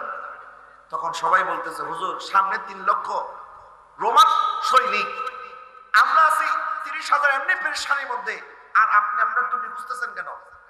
বলে আমার টুপি নিয়ে আসো, যতক্ষণ আমার টুপি আনা না হবে ততক্ষণ আমি যুদ্ধের ময়দানে যাইতে পারবো। সবাই পেরেশান হয়ে গেছে, কি ব্যাপার হুজুর টুপির জন্য তো অস্থির হয়েছে কেন? যখন ওনার টুপি আনা হলো তিনি বলতেছেন, এই টুপির মধ্যে কি আছে জানো? এই টুপির মধ্যে আমার নবীজির একটি চুল মুবারক আছে। নবীজির একটা কি মুবারক? চুল মুবারক। বলে যখন নবীজি সাল্লাল্লাহু আলাইহি ওয়াসাল্লাম হজ সেরে ফেললেন, হজ সেরে ফেলার পর যখন নবীজি সাল্লাল্লাহু আলাইহি ওয়াসাল্লামের মাথা মুবারক, চুল মুবারক কাটা হচ্ছিল, তখন সবাই আমার নবীর একটা একটা করে চুল সংগ্রহ করেছিল। আমি সেখান থেকে একটা চুল সংগ্রহ করেছি, আর এই চুলটা আমি আমার এই টুপির মধ্যে গেঁথে রেখেছি। আমি যেই সমস্ত যুদ্ধের ময়দানে গিয়েছি, আমি প্রত্যেক যুদ্ধের মধ্যে আমার নবীর চুল মুবারকের বরকতের মধ্যে আল্লাহ পাক আমাকে বিজয় দান করেছে। নবীজির চুল মুবারকের দাম আছে না নাই? এর হাজরিন, কতটুকু দাম আছে? আল্লাহ পাক ইরশাদ করলেন, লাম ইয়াকুনিল লাযীনা কাফারু মিন আহলিল কিতাবি ওয়াল মুশরিকিন। এই আয়াতের তাফসীরের মধ্যে হযরত ফখরুদ্দিন রাজি রাহমাতুল্লাহি আলাইহি তাফসীরে কবিরের মধ্যে এই ঘটনা নকল করেছেন। নবীজি সাল্লাল্লাহু আলাইহি ওয়াসাল্লাম উহুদের ময়দানে আক্রান্ত হয়েছেন, কাফেরদের জন্য বদদুয়া করে নাই। আর আসরের নামাজ কাজা হওয়ার কারণে কাফেরদের জন্য বদদোয়া করেছে, ঠিক কিনা বলেন? আমি তো কিছুক্ষণ আগেই ঘটনা বললাম আপনাদেরকে যে নবীজি উহুদের ময়দানে কাফের দ্বারা আক্রান্ত হয়েছে, নবী ক্ষমা করেছেন, কিন্তু নামাজ কাজা হয়েছে, নবী এটা ক্ষমা করেন নাই, কারণ নিজে আক্রান্ত হয়ে নিজের হক মাফ করে দিয়েছেন। নামাজ এটা নিজের হক না, এটা আল্লাহর হক। বল এটা কার হক? আল্লাহর হক। তো নবী নিজের হক মাফ করেছেন, আল্লাহর হক মাফ করে নাই। সারা জীবন যদি নামাজ না পড়ে তাহলে কবিরা গুনাহগারী হবে। নামাজ না পড়লে কি হয়? কবিরা গুনাহ হয়, কিন্তু কাফের হবে না, ফাসেক হবে। নামাজ তরককারী ব্যক্তিকে কাফের বলা যাবে না, কি বলা যাবে? ফাসেক। ফাসেক হবে, কাফের হবে না, যেহেতু নামাজের প্রতি তার ঈমান আছে। হয়তো অলসতার কারণে বা শয়তানের ওয়াসওয়াসায় বা যে কোনো কারণে নামাজ তরক করে দিয়েছে, এই জন্য সে কাফের হবে না, সে ফাসেক হবে। কিন্তু কেউ যদি আমার নবীর একটা চুল মুবারকের সাথে বেয়াদবি করে, এই ব্যক্তির সাথে সাথে কাফের হয়ে যাবে। যারা বলেন না নাউজুবিল্লাহ। রাসূল পাকের সামান্য চুল মুবারকের সাথে বেয়াদবি করলে কি হয়ে যাবে? কাফের হয়ে যাবে। একবার বাদশাহ নুরউদ্দিন বাদশাহ হারুন রশিদের জামানায় ওনার মন্ত্রী সহ উনি খাবার টেবিলে বসেছেন, আর ওখানে উপস্থিত ছিলেন ওনার যুগের সবচেয়ে বড় আলেম যিনি এবং প্রধান বিচারপতি হযরতে কাজী আবু ইউসুফ রাহমাতুল্লাহি আলাইহি। তো আলোচনা হচ্ছে, বিভিন্ন আইটেম ওনার সামনে রাখা হয়েছে। আলোচনা হচ্ছে লাউ নিয়ে। লাউ, লাউ আমার নবীর পছন্দের খাবার। লাউ খাওয়া নবীর সুন্নত। বলেন সুবহানাল্লাহ। লাউ খাওয়া কি নবীর সুন্নত? তো আলোচনা করতেছে, একজন বলতেছে লাউ নবীজির অনেক পছন্দ, অন্যজন বলতেছে আমিও লাউ পছন্দ করি। এর মধ্যে একজন বলতেছে নবীর পছন্দ হইলে আমার পছন্দ না। যারা বলেন না নাউজুবিল্লাহ, বলে এটা আমার পছন্দ। এই কথা বলতে দেরি কাজী ইউসুফ রাহমাতুল্লাহি আলাইহি বলতেছে, তুমি এই কথা বলার সাথে সাথে তোমার ঈমান চলে গেছে। তোমার ঈমান কি চলে গেছে? কারণ রাসূল পাক যেটা পছন্দ করে তুমি বলতেছো তোমার পছন্দ না। এই কথা বলতে দেরি কাজী আবু ইউসুফ রাহমাতুল্লাহি বলছে, এখন তাকে হত্যা করা এটা ওয়াজিব হয়ে গেছে। কারণ নবীজি সাল্লাল্লাহু আলাইহি ওয়াসাল্লাম হাদিস, মান সাব্বা নাবিয়ান ফাকতুলহু, যে রাসূল পাককে গালি দিবে তাকে হত্যা করতে হবে। যারা বলেন না নাউজুবিল্লাহ, তার শাস্তি মৃত্যুদণ্ড। বলে তার শাস্তি কি? মৃত্যুদণ্ড। তখন ওই লোকটা সাথে সাথে তওবা করলো, বললো হুজুর আমি বলে ফেলেছি। তাহলে রাসূল পাকের ব্যাপারে কথা বলার সময় শব্দ চয়নের ক্ষেত্রে আমাদেরকে সতর্ক থাকতে হবে। আল্লাহ পাক ইরশাদ করেছেন, যদি রাসূল পাকের সামনে জোরে গলায় কেউ কথা বলে, একে অপরকে যেভাবে ডাকে এইভাবে কেউ যদি রাসূলকে সম্বোধন করে, আনতাহাবাতা আমালুকুম ওয়া আনতুম লা তাশকুরুন, আল্লাহ পাক বলে তোমার সমস্ত আমল আমি আল্লাহ বরবাদ করে দেব, তুমি বুঝতেও পারবে না। যারা বলেন না নাউজুবিল্লাহ। এই জন্য রাসূল পাকের ব্যাপারে যখন আমরা কথা বলবো আদবের সাথে বলতে হবে। যেখানে আল্লাহ পাক নিজে কখনো আমার নবীকে নাম ধরে ডাকে নাই। সুবহানাল্লাহ বলেন না। দেখেন আদব আল্লাহ শিখিয়ে দিচ্ছেন আমাদেরকে। আল্লাহ সুবহানাহু ওয়া তাআলা অন্যান্য নবীদেরকে নাম ধরে ডেকেছেন, যেমন ইয়া নূহ বলেছেন, ইয়া আদম, ইয়া ইব্রাহিম, ইয়া মুসা, ইয়া ঈসা, ইয়া ইয়াহইয়া, ইয়া জাকারিয়া। কিন্তু কোরআনে এক জায়গার মধ্যে আল্লাহ পাক ইয়া মুহাম্মদ বলে নাই। সুবহানাল্লাহ। যখনই আমার নবীর নাম এসেছে কোরআনের মধ্যে মুহাম্মদ নাম এসেছে 4 বার। কয়বার? আহমদ এসেছে 1 বার। আল্লাহ পাক মুহাম্মদ যত জায়গায় বলেছেন সাথে সাথে আমার রাসূলের লকব সহ বলেছেন মুহাম্মাদুর রাসূলুল্লাহ ওয়াল্লাযীনা মাহু আশিদ্দাউ আলাল কুফার রুহামাউ বাইনাহুম। যখনই ডাকার সময় এসেছে কখনো আল্লাহ ইয়াসিন বলেছেন, কখনো তাহা বলেছেন, কখনো ইয়া আইয়ুহাল মুযাম্মিল বলেছেন, কখনো ইয়া আইয়ুহাল মুদ্দাসসির বলেছেন, কখনো ইয়া আইয়ুহান নবী বলেছেন, কখনো ইয়া আইয়ুহার রাসূল বলেছেন, কখনো বাশীরান নাযীর বলেছেন, কখনো সিরাজাম মুনীর বলেছেন। কবি ইয়াসিন কবি তাহা কবি ওয়াল্লায়া, जिनकी कसमें मेरा रब खाता है, कितने दिलकश मेरे महबूब की सूरत होगी। सुबहानाल्लाह বলেন। যে রাসূল পাকের ব্যাপারে আল্লাহ পাক নিজে কখনো ইয়া মুহাম্মদ বলে নাই, নাম ধরে ডাকে নাই, বরং আল্লাহ পাক বলতেছেন অন্যান্য নবীর উম্মতরাও নবীদেরকে নাম ধরে ডাকতো। যেমন ইহুদিরা, নাসারারা, তারা নবীদেরকে নাম ধরে ডাকতো। হুদ আলাইহিস সালামের উম্মত হুদ আলাইহিস সালামকে বলতেছেন, ক্বালু ইয়া হুদ মা জিতানা বিবাইয়িনাতিন, হে হুদ আপনি আমাদের কাছে কোনো প্রমাণ নিয়ে আসেন নাই। এরপরে ঈসা আলাইহিস সালামের উম্মত বলতেছে, ইয়া ঈসা ইবনে মারইয়ামা হাল ইয়াস্তাতি রাব্বুকা আইয়ুনাজিলা আলাইনা মাইদাতাম মিনাস সামা, হে ঈসা ইবনে মারইয়াম আল্লাহ কি আমাদের জন্য আসমান থেকে খাবার নাযিল করতে পারবে? এখানেও নাসারারা ঈসা আলাইহিস সালামকে নাম ধরে ডেকেছেন।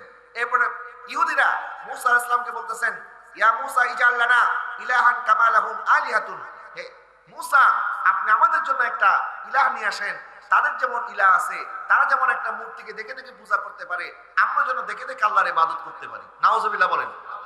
এইভাবে অন্যান্য উম্মত নবীদেরকে নাম ধরে ডাকতো। আর আল্লাহ পাক ইরশাদ করেন, লা তাজালু দুআ রাসূলি বাইনাকুম কা দুআ ইবাদিকুম বাদা, খবরদার তোমরা একে অপরকে যেভাবে সম্বোধন করো আমার রাসূলকে এইভাবে সম্বোধন করবে না। সুবহানাল্লাহ বলেন। এজন্য রাসূলকে বলতে হবে ইয়া রাসূলুল্লাহ। বলেন কি বলতে হবে? ইয়া হাবিবাল্লাহ বলে ডাকতে হবে। নবীজির চারজন আশারা, চারজন যে খোলাফা ছিলেন, হযরত সাইয়েদনা আবু বকর সিদ্দিক, হযরত ওমর ফারুক, ওনারা দুইজন ছিলেন নবীজির শ্বশুর, কিন্তু কোনোদিন বলে নাই আমার মেয়ের জামাই এই কথা বলেছে, বরং বলেছে আমার রাসূল এই কথা বলেছে। আরো দুইজন সাহাবী আমার নবী সাল্লাল্লাহু আলাইহি ওয়াসাল্লাম ছিলেন জামাতা, হযরত উসমান, হযরত আলী রাদিয়াল্লাহু তাআলা আনহুমা, ওনারা ছিলেন আমার নবীর জামাতা। ওনারা কোনদিন বলে নাই আমাদের শ্বশুর এই কথা বলেছে, বরং বলেছেন আমাদের রাসূল এই কথা বলেছে। নবীর স্ত্রী কোন উম্মাহাতুল মুমিনিন কখনো বলে নাই আমার স্বামী এই কথা বলেছে, বলেছে আমার রাসূল এই কথা বলেছে। নবীর শাহজাদি ফাতেমা রাদিয়াল্লাহু তাআলা কখনো বলে নাই আমার বাবা এই কথা বলেছে, বলেছে আমার রাসূল এই কথা বলেছে। হাসনাইনে কারিমেন কখনো বলে নাই আমার নানা জান এই কথা বলেছে, বলেছে আমাদের রাসূল এই কথা বলেছে।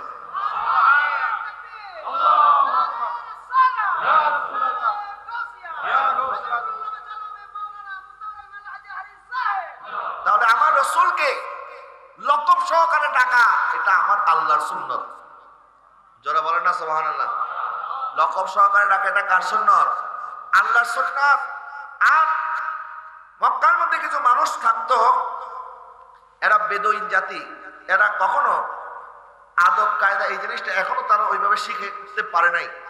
তারা রাসূলের দরজার সামনে এসে বাইরে থেকে ডাকতো, হে মুহাম্মদ বের হয়ে আসো। নাউজুবিল্লাহ বলেন না।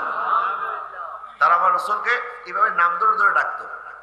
আল্লাহ সুবহানাহু ওয়া তাআলা তাদেরকে তিরস্কার করলেন এবং এমন ভাবে তিরস্কার করে বললেন যে তারা আপনাকে এইভাবে না ডেকে, ইন্নাল্লাযীনা ইউনাদুনাকা মিন ওয়ারাইল হুজরাত, যারা আপনাকে দরজার বাইরে থেকে ডাকে, আকসারুহুম লা ইয়াকিলুন, তাদের অধিকাংশের আকল নাই। জোরে বলেন না নাউজুবিল্লাহ। তাদের কি নাই? আকল নাই। বরং আল্লাহ পাক বলে তারা যদি না ডেকে তারা অপেক্ষা করতো রাসূল কখন বের হবে, এটাই তাদের জন্য কল্যাণ হতো। সুবহানাল্লাহ বলেন না। এই জন্য সাহাবায়ে কেরাম এই আয়াত নাযিল হওয়ার পর থেকে কখনো আমার রাসূলের দরজায় গিয়ে নক করে নাই, বরং ওনারা অপেক্ষায় থাকতেন। নক করতে হবে কেন? আমার রাসূল তো জানেন উম্মতের খবর, রাসূল জানেন আমার উম্মত অপেক্ষা করতেছে, এই জন্য রাসূলকে ডাকার দরকার হতো না, রাসূল নিজে থেকে বের হয়ে আসতেন। আর রাসূল যতক্ষণ না আসতেন সাহাবায়ে কেরাম আদবের সাথে অপেক্ষা করতেন। সুবহানাল্লাহ বলেন। নবীজি সাল্লাল্লাহু আলাইহি ওয়াসাল্লাম শুধু নয়, নবীজির একটি গাধা ছিল, এটাকে আমরা গাধা বলি না, গাধা মুবারক বলবো। এটা কি? গাধা মুবারক, যার নাম ছিল ইয়াফুর, একটা বোবা প্রাণী।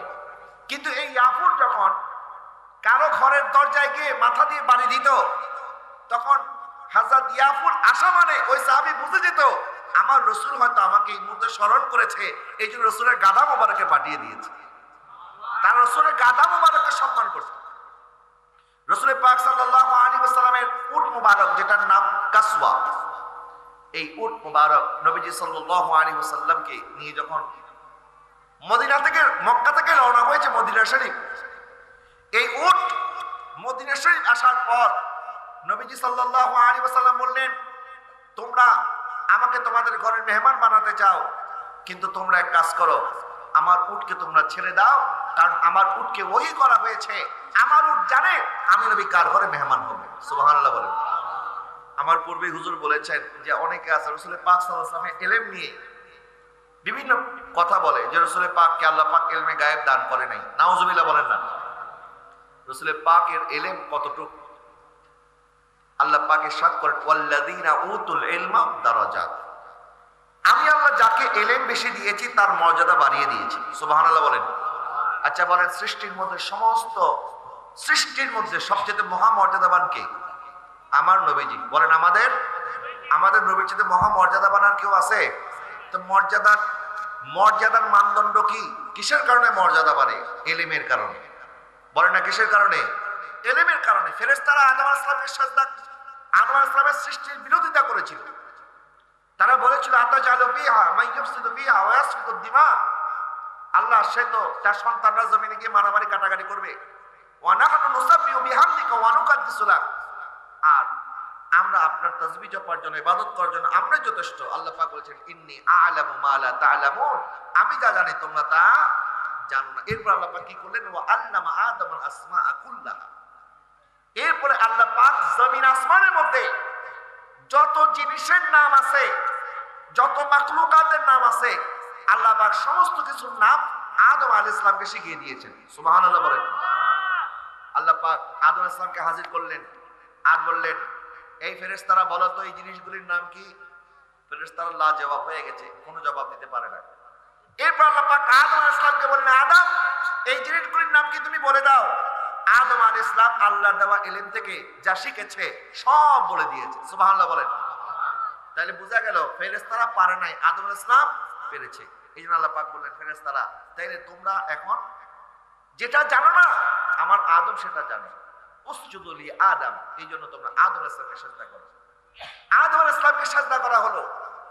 ফেরেশতারা আদম আলাইহিস সালামকে সিজদা করেছেন তার ইলমের কারণে। বলেন কিসের কারণে? ওনার ইলমের কারণে। আদম আলাইহিস সালামের কাছে সমস্ত জিনিসের নামের ইলম ছিল কি ছিল না? ছিল। এরপর আসেন হযরতে সুলাইমান আলাইহিস সালামকে আল্লাহ সুবহানাহু ওয়া তাআলা পাখির ভাষা দান করেছেন। উনি পাখির কথা বুঝতে পারতেন, পাখি ওনার সাথে কথা বলতে পারতেন। যেমন রানী বিলকিসের কথা ওনাকে জানিয়েছেন কে? একটা পাখি, হুদহুদ পাখি। এই ঘটনা কোরআন শরীফের মধ্যে আছে। একটা হুদহুদ পাখি এসে সুলাইমান আলাইহিস সালামকে বলেছেন, হুজুর আপনার সাম্রাজ্যের মধ্যে আরেকজন মহিলা বড় সম্রাটী আছে, এই মহিলার অনেক ফ্যান ফলোয়ার্স আছে, তারা সূর্যের পূজা করে। এই সংবাদটা সুলাইমান আলাইহিস সালামকে দিয়েছে একটা পাখি। তো উনি পাখির ভাষা বুঝতেন, পিপিলিকার ভাষা বুঝতেন। এই ঘটনা আল্লাহ কোরআনে বলেছেন।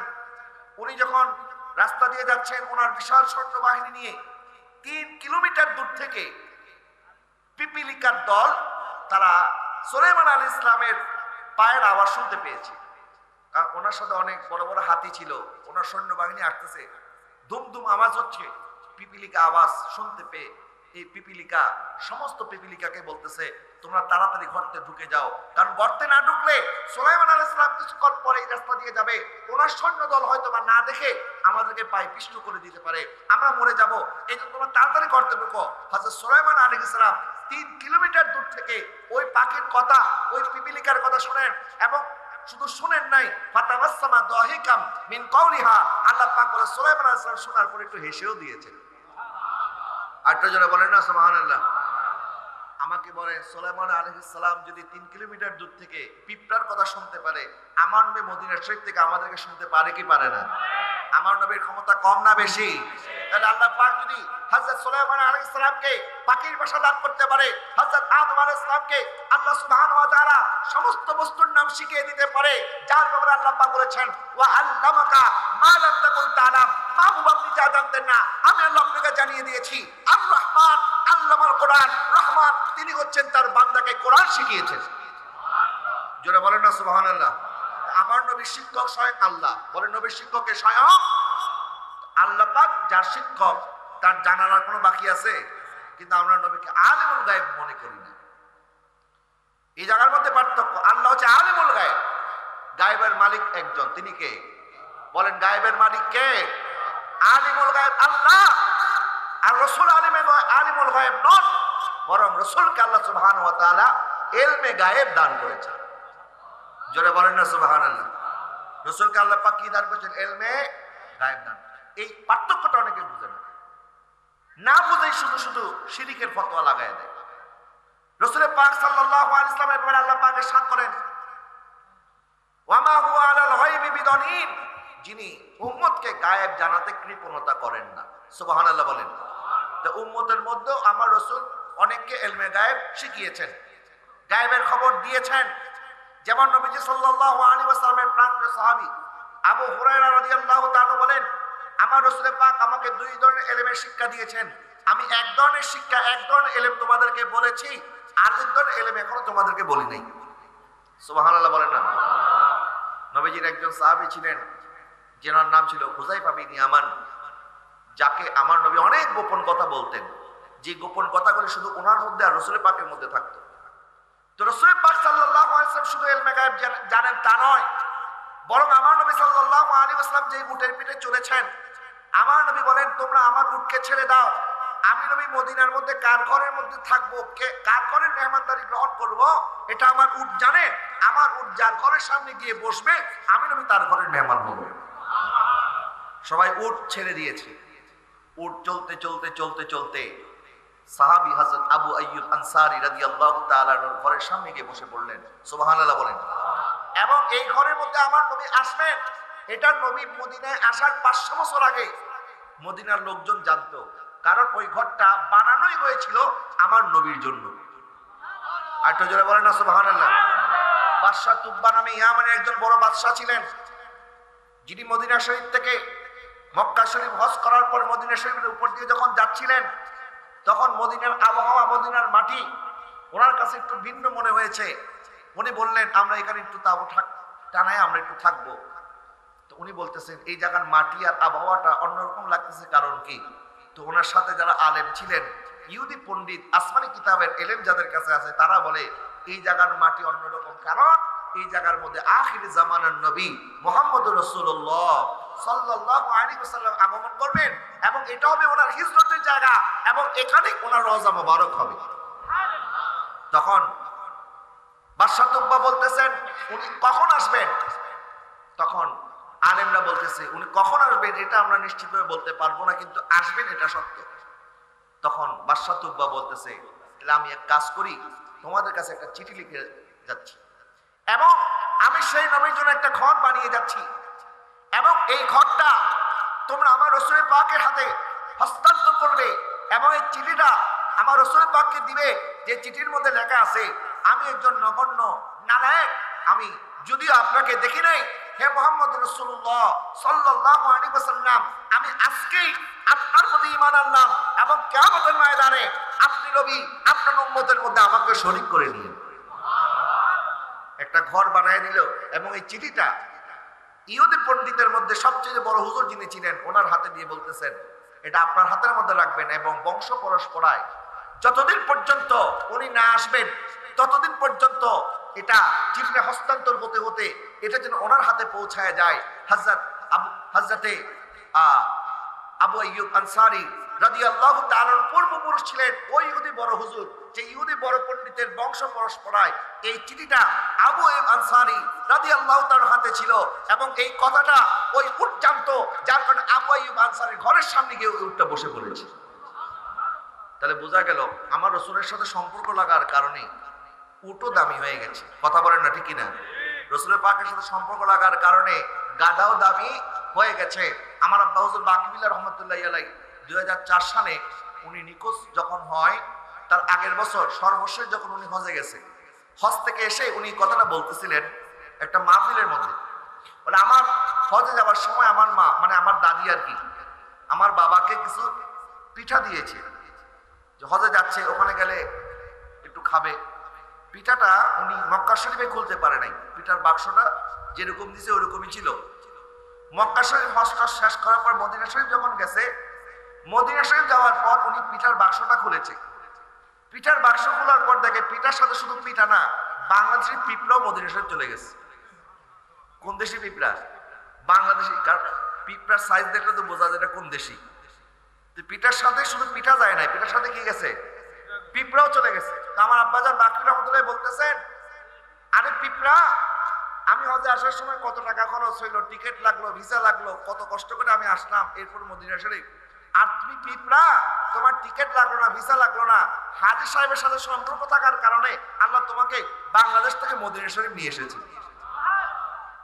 এটা একটা উদাহরণ দেওয়ার জন্য উনি বুঝাইলেন যে আসলে সম্পর্ক এটা এমন দামি জিনিস যে সাহাবায়ে কেরাম আমার নবী সাল্লাল্লাহু আলাইহি ওয়াসাল্লামের উপর ঈমান আনার পূর্বে যারা নিজেদের মেয়েদেরকে জীবন্ত কবর দিত, সেই সাহাবায়ে কেরামকে আমার নবী সাল্লাল্লাহু আলাইহি ওয়াসাল্লাম যখন মেয়েদের প্রতি দয়া, মমতা, ভালোবাসার ফজিলত বুঝাইলেন এবং বললেন তোমরা মেয়েদেরকে গালি দিও না, বরং মেয়ে এটা নিয়ামত, আল্লাহ পাকের পক্ষ থেকে এটা তোমাদের জন্য একটা পুরস্কার।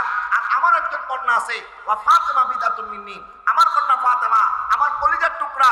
যখন আমার নবীর জবান থেকে ওনার মেয়েদের ফজিলতের কথা শুনলো, তখন সাহাবায়ে কেরাম আল্লাহর কাছে দোয়া করতো, আল্লাহ আমাদেরকে ছেলে সন্তানের বাবা বানাও বা না বানাও, অন্তত একটা কন্যার বাবা বানাও। কেন? আর আমার নবী তাদের জীবন পরিবর্তন করে দিয়েছেন।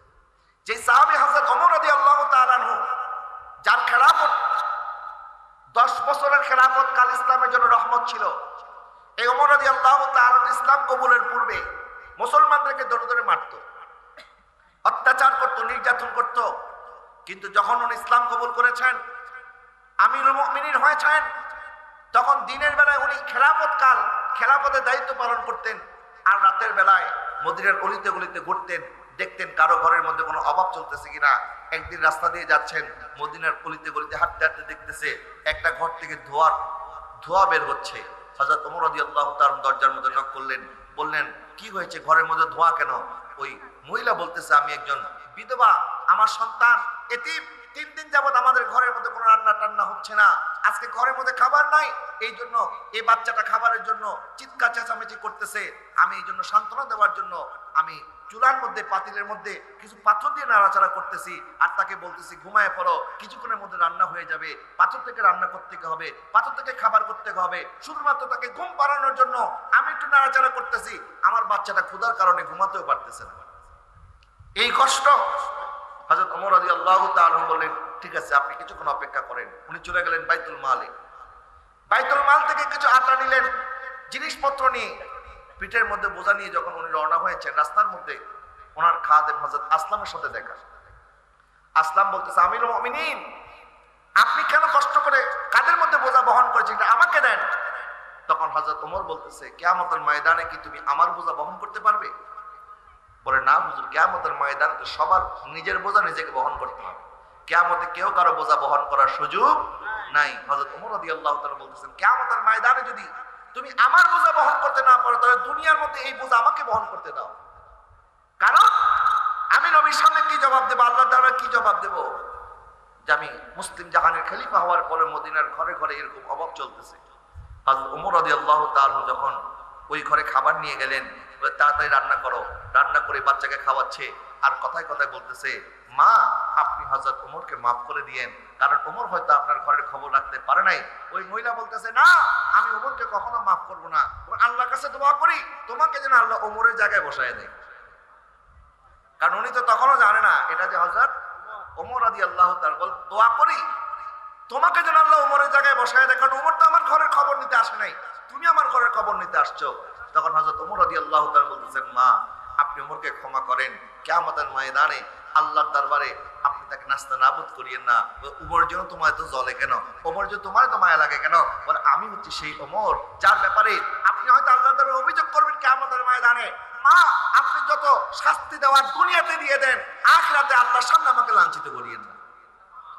ওই জামানার খলিফার কি ভয় ছিল যে আজকে আমার কারণে আমার সাম্রাজ্যের, আমার রাষ্ট্রের একজন মানুষ যদি ক্ষুধার্ত থাকে, এটারও আল্লাহর দরবারে জবাবদিহি করতে হবে। কিন্তু আজকে আমাদের ভিতরে সেই ভয়, আজকে মুসলিম শাসকদের অন্তরের মধ্যে সেই ভয় নাই। যদি থাকতো, আজকে বিশ্বের মধ্যে 250 কোটি মুসলমান থাকার পরেও ফিলিস্তিনের মুসলমানদেরকে রক্ত ঝরাতে হতো না। কথা বলে ঠিক না? আজকে 90 বছর যাবত ফিলিস্তিনের মধ্যে এত নির্যাতন নিপীড়ন চলতেছে, আর আমরা এত খাবার খাচ্ছি, আমোদ ফুর্তি করতেছি, এত উল্লাস করতেছি, অথচ নবীজি সাল্লাল্লাহু আলাইহি ওয়াসাল্লাম ইরশাদ করেছেন, গোটা মুসলিম বিশ্ব, মুসলিম উম্মাহ একটা দেহের মতো, একটা দেহের এক জায়গার মধ্যে যদি ক্ষত হয়, এটার ব্যথা সারা শরীরের মধ্যে লাগে। কথা বলেন ঠিক কিনা? কিন্তু আজকে দেখেন, নবীর সাহাবায়ে কেরাম যেভাবে নবীকে মহব্বত করতেন, নবীর দ্বীনের জন্য ওনাদের অন্তরে যে জজবা ছিল, প্রেম ছিল, আজকে আমাদের মধ্যে সেটা নাই। আমাদের মধ্যে আমানতদারিতার অভাব, আমাদের মধ্যে মানুষের প্রতি আমাদের যে দরদ, মায়া, মমতা থাকার দরকার, অনেক ঘাটতি আছে। আমি বলছিলাম প্রিয় হাজরিন, নবীজি সাল্লাল্লাহু আলাইহি ওয়াসাল্লাম সাহাবায়ে কেরামকে তরবিয়ত করেছেন, শিখিয়েছেন। যে কিভাবে মানুষকে দয়া করতে হবে, মায়া করতে হবে। একবার নবীজি সাল্লাল্লাহু আলাইহি ওয়াসাল্লামের কাছে এক সাহাবী আসলেন, বললেন হুজুর আমার কিছু টাকার দরকার। নবীজি সাল্লাল্লাহু আলাইহি ওয়াসাল্লাম বললেন ঘরে দেখো তো খবর নিয়ে টাকা আছে কিনা। সমস্ত উম্মাহাতুল মুমিনিনগণ জবাব দিলেন হুজুর আমাদের ঘরে দেওয়ার মতো একটা পয়সাও নাই। নবীজি হযরত বেলালকে বললেন বেলাল তুমি এক কাজ করে দেখো তো কেউ আমাকে কর্জ দিবে কিনা, কর্জে হাসানা। আমার নবীর উম্মতের কর্জ মিটানোর জন্য নবী নিজে কর্জ করে ওই সাহাবীর ঋণ পরিশোধ করে দিলেন। হযরত বেলাল রাদিয়াল্লাহু তাআলা এক ইহুদি থেকে ঋণ নিয়েছিল, কর্জে হাসানা নিয়েছিল 1 মাসের সময় বলে। তো 1 মাস এখনো শেষ হয় নাই, এখনো 3 দিন সময় বাকি আছে। নবীজি মদিনার রাস্তা দিয়ে যখন যাচ্ছে ওই ইহুদি নবীর সামনে এসে দাঁড়ায় বলতেছে হে মুহাম্মদ আমি তোমার কাছে টাকা পাই, আমার টাকা ফেরত দাও। নবীজি বললেন তোমার টাকা ফেরত দেওয়ার তো এখনো 3 দিন সময় বাকি আছে। বলে আমি এত সময় বুঝি না, আমার টাকা এখনই ফেরত দিতে হবে। এই কথা বলতে বলতে সে রাসূলের পাকের শরীর মোবারকের মধ্যে যে চাদর ছিল এই চাদর ধরে টান দিয়েছে। নাউজুবিল্লাহ বলেন না। আমার রাসূলের সামনে যখন বেয়াদবি করে ফেলেছে তখন হযরত ওমর রাদিয়াল্লাহু তাআলা রেগে গেলেন, তলোয়ার বের করে ফেললেন, বললেন হুজুর আপনি আমাকে অনুমতি দেন এই ইহুদির গর্দান উড়াই দেব। নবীজি সাল্লাল্লাহু আলাইহি ওয়াসাল্লাম বলেন ওমর তুমি যে কাজটা করেছো আমি এই কাজটা পছন্দ করতে পারলাম না, কারণ আমি তার কাছ থেকে ঋণ নিয়েছি, তার হক আছে, অধিকার আছে, তার টাকা সে ফেরত চাইতে পারে।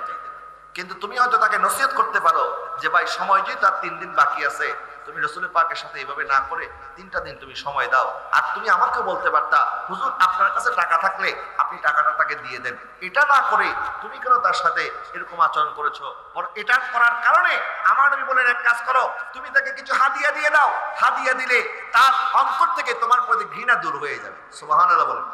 দেখেন রাসূলের পাক একটা ইহুদি সাথে হযরত ওমরের আচরণ পছন্দ করে নাই, বরং ইহুদি রাসূল পাক সাল্লাল্লাহু আলাইহি ওয়াসাল্লামের সাথে অন্যায় করার পরেও আমার রাসূল তাকে হাদিয়া দেওয়ার কথা বলেছে। এটা ছিল আমার নবী সাল্লাল্লাহু আলাইহি ওয়াসাল্লামের চরিত্র।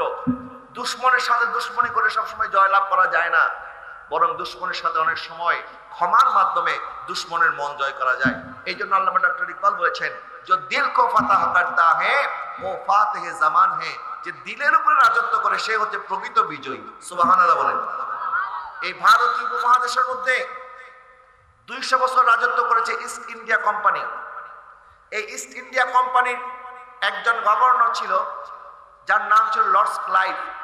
সে বলতেছে আমরা হিন্দুস্তানের মানুষের শরীরের উপর রাজত্ব করলেও হিন্দুস্তানের মানুষের দিলের উপর রাজত্ব করে যিনি খাজা গরিবে নওয়াজ আজমির শরীফে যিনি শুয়ে আছেন। আরেকটা জোরে বলেন না সুবহানাল্লাহ। বাংলাদেশের মধ্যে অনেক রাজা বাদশা আসছে আর গেছে, কিন্তু শাহজালাল ইয়ামানের মতো সম্মান কেউ পেয়েছে? বলেন না কেউ পেয়েছে? পায় নাই। কারণ ওনারা মানুষের দিলের উপরে রাজত্ব করেন। হযরত ইমাম হুসাইন রাদিয়াল্লাহু তাআলা আনহু কারবালার ময়দানে শহীদ হয়েছে, পরাজিত হয় নাই, পরাজিত এজিদ হয়েছে। কথা বলেন ঠিক কিনা? পৃথিবীর মধ্যে যত যুদ্ধ হয়েছে যারা মারা যায় এদেরকে বলা হয় পরাজিত, আর যারা জীবিত থাকে এদেরকে বলা হয় বিজয়ী। কারবালার ময়দানে 22,000 এজিদি 72 জন ইমাম হুসাইনের সৈনিক শহীদ হওয়ার পরেও সবাই বলে 22,000 এজিদি পরাজিত হয়েছে আর 72 জন ইমাম হুসাইনের সৈনিক বিজয়ী হয়েছে। কারণ ইমাম হুসাইন রাদিয়াল্লাহু তাআলা আনহু হয়তোবা দুনিয়ার এরকম তাজ পায় নাই, কিন্তু মানুষের দিলের মধ্যে ওনার রাজত্ব। কথা বলেন ঠিক কিনা? এই জন্য আমি আপনাদের কাছে তারজ করছি নবীজি সাল্লাল্লাহু আলাইহি ওয়াসাল্লামের সাহাবায়ে কেরামের আদর্শ, ওনাদের চরিত্র যদি আমরা আপনাইতে পারতাম আজকে বিশ্বের মধ্যে আমাদের লাঞ্ছিত হতে হতো না। হযরত ওমর রাদিয়াল্লাহু তাআলা আনহু যখন ফিলিস্তিনের মধ্যে ভাষণ দিলেন, যে ভাষণটা এখনো প্রাসঙ্গিক, বাইতুল মুকাদ্দাস বিজয় করলেন কোনো রক্তপাত ছাড়া, বিনা রক্তপাতে। ওই খ্রিস্টানরা ইমাম হযরত ওমর রাদিয়াল্লাহু তাআলার হাতে বাইতুল মুকাদ্দাস বুঝিয়ে দিলেন। ওমর রাদিয়াল্লাহু তাআলা উনি একটু নরমাল পোশাকে সেখানে গিয়েছিলেন। আবু উবাইদা বিন জাররাহ রাদিয়াল্লাহু তাআলা উনি ওমর রাদিয়াল্লাহু তাআলার জন্য একটু বাদশাহী পোশাক নিয়ে আসলেন। বললেন হুজুর আপনি যে অর্ধ পৃথিবীর শাসক, এটা আপনার এই পোশাক আশাকে বোঝা যায় না, এই জন্য ওনার জন্য সুন্দর একটা বাদশার পোশাক নিয়ে আসলেন। উনি পোশাক ছুরি মারলেন, বললেন এই পোশাকের মাধ্যমে আল্লাহ আমাদেরকে মর্যাদা দেয় নাই, আল্লাহ আমাদেরকে ইসলামের কারণে মর্যাদা দিয়েছে। এই পোশাক আমাদেরকে মর্যাদা দেয় নাই, আমার নবীর গোলামি কারণে আল্লাহ পাক আমাদেরকে মর্যাদা দিয়েছে। এবং ওমর রাদিয়াল্লাহু তাআলা বললেন, ইন্না কুন্না আযাল্লা কওমিন ফাআযানাল্লাহু বিল ইসলাম ফামাহমা নাতলুবুল ইজ্জাতা বিগাইরি মা আযানাল্লাহু বিহি আযাল্লানাল্লাহ। আল্লাহ পাক ইসলামের কারণে আমাদেরকে এই ইজ্জতের টাস, এই ইজ্জতের মুকুট আমাদেরকে পরিয়েছেন। নয়তো আমরা তো অপমানিত জাতি ছিলাম, বেদই জাতি ছিলাম, আমাদের কোনো রাষ্ট্র ছিল না, আমাদের কোনো পরিচয় ছিল না। ইসলামের কারণে আল্লাহ পাক আমাদেরকে সম্মান দিয়েছেন। আর যেদিন থেকে আমরা ইসলামের দামান ছেড়ে দেব, ওই দিন থেকে আমরা আবারও লাঞ্ছিত হওয়া শুরু করব। যার কারণে আজকে আমরা পৃথিবীর মধ্যে মুসলমান আছি, ইসলাম কয়জনের মধ্যে আছে। যখন আমাদের দেশে এসেছিল, ওনার নাম ইবনে বাতুতা রহমাতুল্লাহি আলাইহি। ইবনে বাতুতা বলেছিলেন, আমি মধ্যপ্রাচ্য সহ মুসলিম দেশের মধ্যে আমি গিয়েছি, সেখানে মুসলমান পেয়েছি, ইসলাম পাই নাই।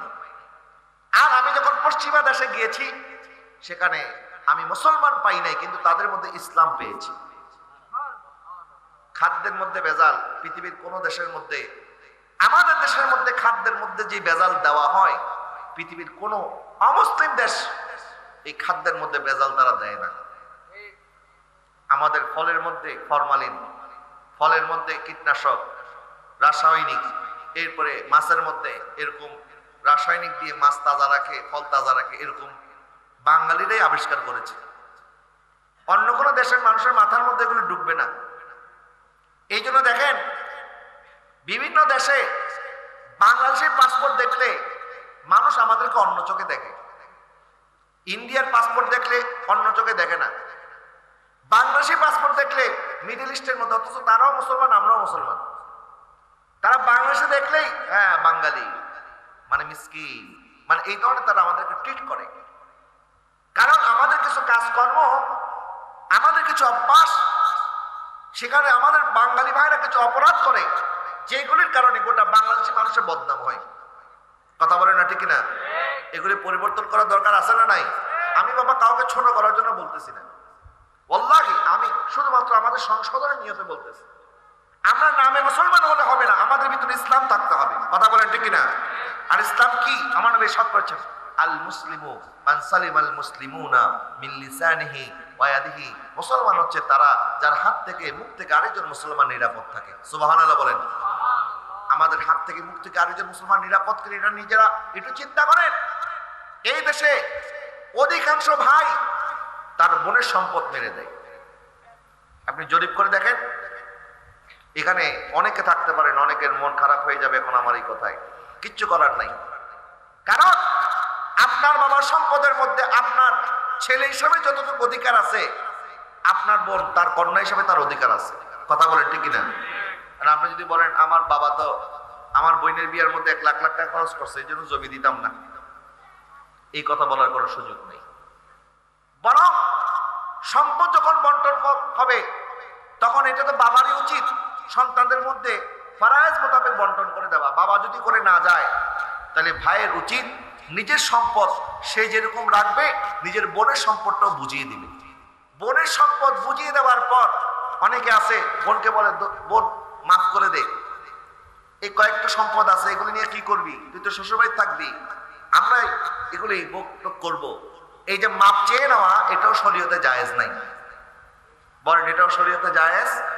তার হয়তো সে আপনার এই কথায় এখন কথা রাখতে গিয়ে, এই কথা বলিও না, কথা রাখতে গিয়ে হয়তো বা এখন সে বলে ফেললো, আচ্ছা ঠিক আছে ভাই মাফ করে দিলাম, কিন্তু উচিত হচ্ছে তার সম্পদ তার হাতে বুঝিয়ে দেওয়া। তার হাতে বুঝিয়ে দেওয়ার পর সে যদি বলে, আল্লাহ আমাকে আমার শ্বশুর বাড়িতে অনেক ভালো রেখেছে, আমি অনেক শান্তিতে আছি, আমার ভাইটা যদি আরামে থাকে আমার কাছে ভালো লাগবে, ঠিক আছে ভাই তুমি রেখে দাও, এটা যদি বোন নিজে থেকে দিয়ে দেয় তখন কোনো অসুবিধা নাই। কিন্তু আপনি বোনের সম্পদ মেরে দিলেন, আর নিজে পাক্কা নামাজি, বছরে বছরে ওমরা করতে চলে যান, মনে রাখবেন এই ওমরা, এই ইবাদত, বোনের সম্পদ মেরে যত ইবাদত করেন না কেন, কিয়ামতের ময়দানে আপনার বোন যদি আল্লাহর দরবারে নালিশ দেয়, আপনার ইবাদত আপনাকে বাঁচাতে পারবে না। কথা বলেন ঠিক কিনা? এরকম করে আমাদের দোকানের মধ্যে আমরা দেখি অনেক সময় বিভিন্ন রেস্টুরেন্টের মধ্যে, সেখানে টেলিভিশনের মধ্যে অশ্লীল গান চলতে থাকে, আর মানুষ গিয়ে সেখানে চা খায়। তো দোকানদারকে জিজ্ঞাসা করলাম, ভাই আপনি দোকানের মধ্যে এগুলি লাগাইছেন কেন? বলে হুজুর এগুলি লাগাইলে একটু বেচা কিনা বেশি হয়। জোরে বলেন না নাউজুবিল্লাহ। বেচা কিনা কি হয়? একটু বেশি হয়। বেচা কেনার জন্য থেকে আপনি দোকানের মধ্যে সিনেমা হল বানাই ফেলবেন?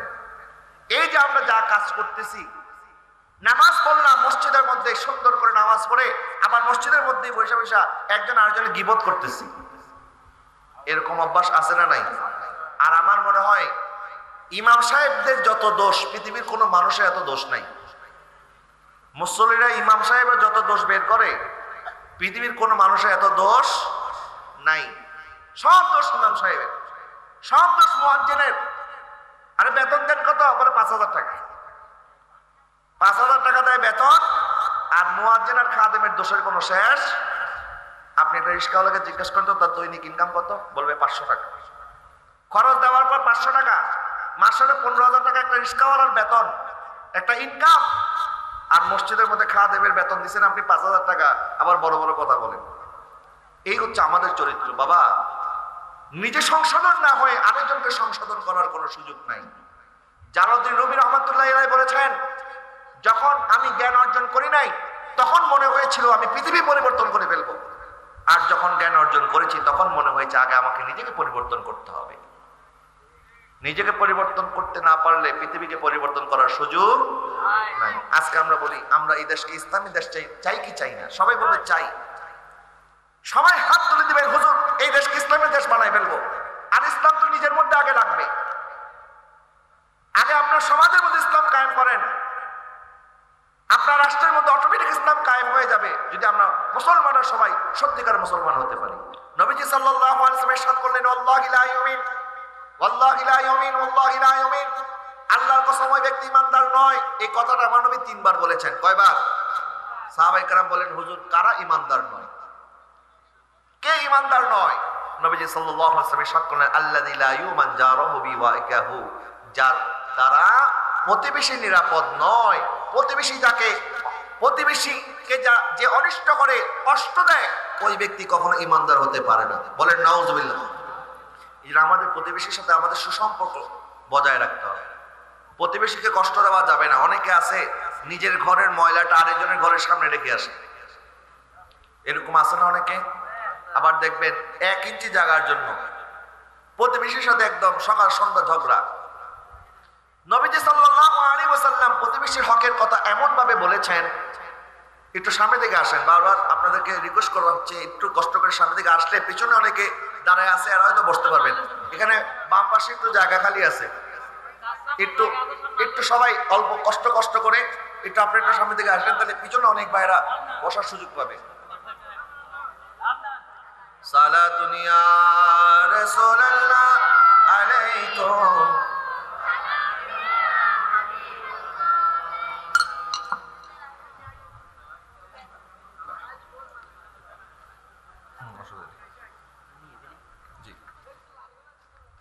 खुदा की अजमत क्या है मोहम्मद मुस्तफा जाने, मकामे मुस्तफा क्या है मोहम्मद का खुदा जाने। सारा दुनिया रसूल अल्लाह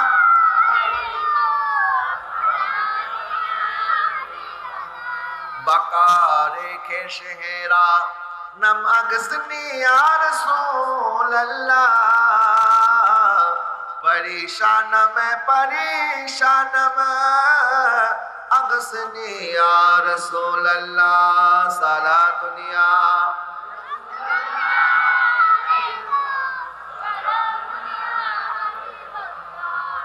নবীজি সাল্লাল্লাহু আলাইহি ওয়াসাল্লাম সাহাবায়ে কেরামকে যখন প্রতিবেশীর হকের ব্যাপারে সতর্ক করতেন, সাহাবায়ে কেরাম বলেন আমাদের ভয় হয়ে যাইতো, না জানি নবীজি আমাদের প্রতিবেশীদেরকে আমাদের সম্পদের উত্তরাধিকার বানায় দেয়, ওয়ারিশ বানায় দেয়। এত বেশি হকের কথা নবী প্রতিবেশীর ব্যাপারে বলেছেন। নবীজি ইরশাদ করেছেন, আমার কোন উম্মত যদি পেট ভরে খায় আর প্রতিবেশী যদি না খেয়ে থাকে, তাহলে সে আমার উম্মতের কেউ হতে পারে না। নাউজুবিল্লাহ বলেন না। বাবারা আমার, আমরা অনেক সময় এটা খেয়াল করি না যে আমার প্রতিবেশীর কি অবস্থা, একটু জিজ্ঞেস করি। নবীজি সাল্লাল্লাহু আলাইহি ওয়াসাল্লাম ইরশাদ করেছেন, তোমরা যখন ঘরের মধ্যে গোশত রান্না করবে তখন তোমরা একটু ঝোলটা বাড়ায় দিও, যেন অন্তত প্রতিবেশীর ঘরে গোশত দিতে না পারলে ঝোলটা যেন দিতে পারে। সুবহানাল্লাহ বলেন। নবী এমন ভাবে উম্মতের সবাইকে একত্রিত করার চেষ্টা করেছেন যে আমার উম্মত পেট ভরে খাবে আর আরেকজন না খেয়ে থাকবে, এটা কখনো ইসলাম সমর্থন করে না। এই জন্য ইসলামের মধ্যে একটা বিধান আছে যাকাত। সম্পদশালী মানুষের সম্পদের উপরে গরিবের একটা অধিকার আছে না নাই? আছে। কিন্তু আমাদের দেশে দেখবেন এই যে এখন নতুন একটা মোটরসাইকেল বের হয়েছে, কি রয়্যাল কি একটা নাম, 3.5 লক্ষ টাকা, 350 সিসি। এই মোটরসাইকেল কেনার জন্য নাকি বিশাল লাইন। আবার অন্যদিকে আমাদের সরকারি বিভিন্ন টিসিবির পণ্য ন্যায্য মূল্যে অল্প দামে যে টিসিবির পণ্য বিক্রি হয় বিভিন্ন জায়গায়, দেখবেন ওই টিসিবির পণ্য নেওয়ার জন্য আগের রাত্রি থেকে মানুষ লাইন ধরে। তার মানে আমাদের দেশে গরিব মানুষ স্বল্প মূল্যে পণ্য কেনার জন্য তারাও লাইন ধরছে, আবার ধনী মানুষ এরাও 3.5 লাখ টাকা দিয়ে মোটরসাইকেল কেনার জন্য লাইন ধরছে। তার মানে আমাদের দেশে গরিব আস্তে আস্তে গরিব হচ্ছে, ধনী আস্তে আস্তে ধনী হচ্ছে। কথা বলেন ঠিক কিনা? আবার যারা মধ্যবিত্ত, এরা না গরিব না ধনী, না মানুষের কাছে হাত পাততে পারতেছে, না মানুষকে নিজের দুঃখের কথা বলতে পারতেছে। কথা বলেন না ঠিক কিনা? এই বৈষম্য কেন তৈরি হয়েছে? ইসলামের মধ্যে তো এই বৈষম্য ছিল না। নবীজি সাল্লাল্লাহু আলাইহি ওয়াসাল্লাম যখন মসজিদ নববীর মধ্যে খুতবা দিচ্ছে, আমার নবী বলেছেন অচিরেই তোমরা দেখতে পারবে আমার উম্মতকে আল্লাহ পাক এত নিয়ামত দান করবে, মদিনা শরীফের সামনে সম্পদের স্তূপ হয়ে যাবে, যাকাত নেওয়ার মতো মানুষ খুঁজে পাওয়া যাবে না।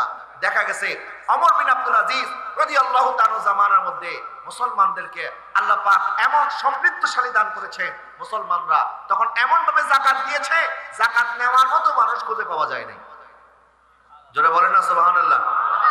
অথচ আমাদের দেশে একটা কোম্পানি যেই পরিমাণ টাকার দুর্নীতি করে বাংলাদেশ থেকে বিদেশে পাচার করেছে, এই একটা কোম্পানির টাকা যদি বাংলাদেশে ফেরত আনা যায় 32টা পদ্মা সেতু বানানো যাবে। এমন পরিমাণ সম্পদ একজন ব্যক্তি, একটা ব্যবসায়ী গোষ্ঠী পাচার করেছে। এরকম শত শত কোম্পানি আছে না নাই?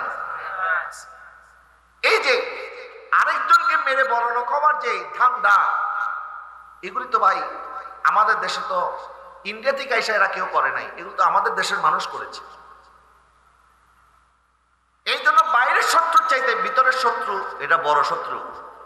এই জন্য আগে আমরা মুসলমান নিজেরা যদি ইসলাম নিজেদের মধ্যে কায়েম করতে পারি, আল্লাহ পাক ইরশাদ করেছেন ওয়ালা তাহিনু ওয়ালা তাহজানু ওয়া আনতুমুল আলাউনা ইন কুনতুম মুমিনিন। তোমাদের কোনো ভয় নাই, তোমাদের কোনো চিন্তা নাই, তোমরা বিশ্ব শাসন করবে যদি তোমরা ঈমানদার হতে পারো।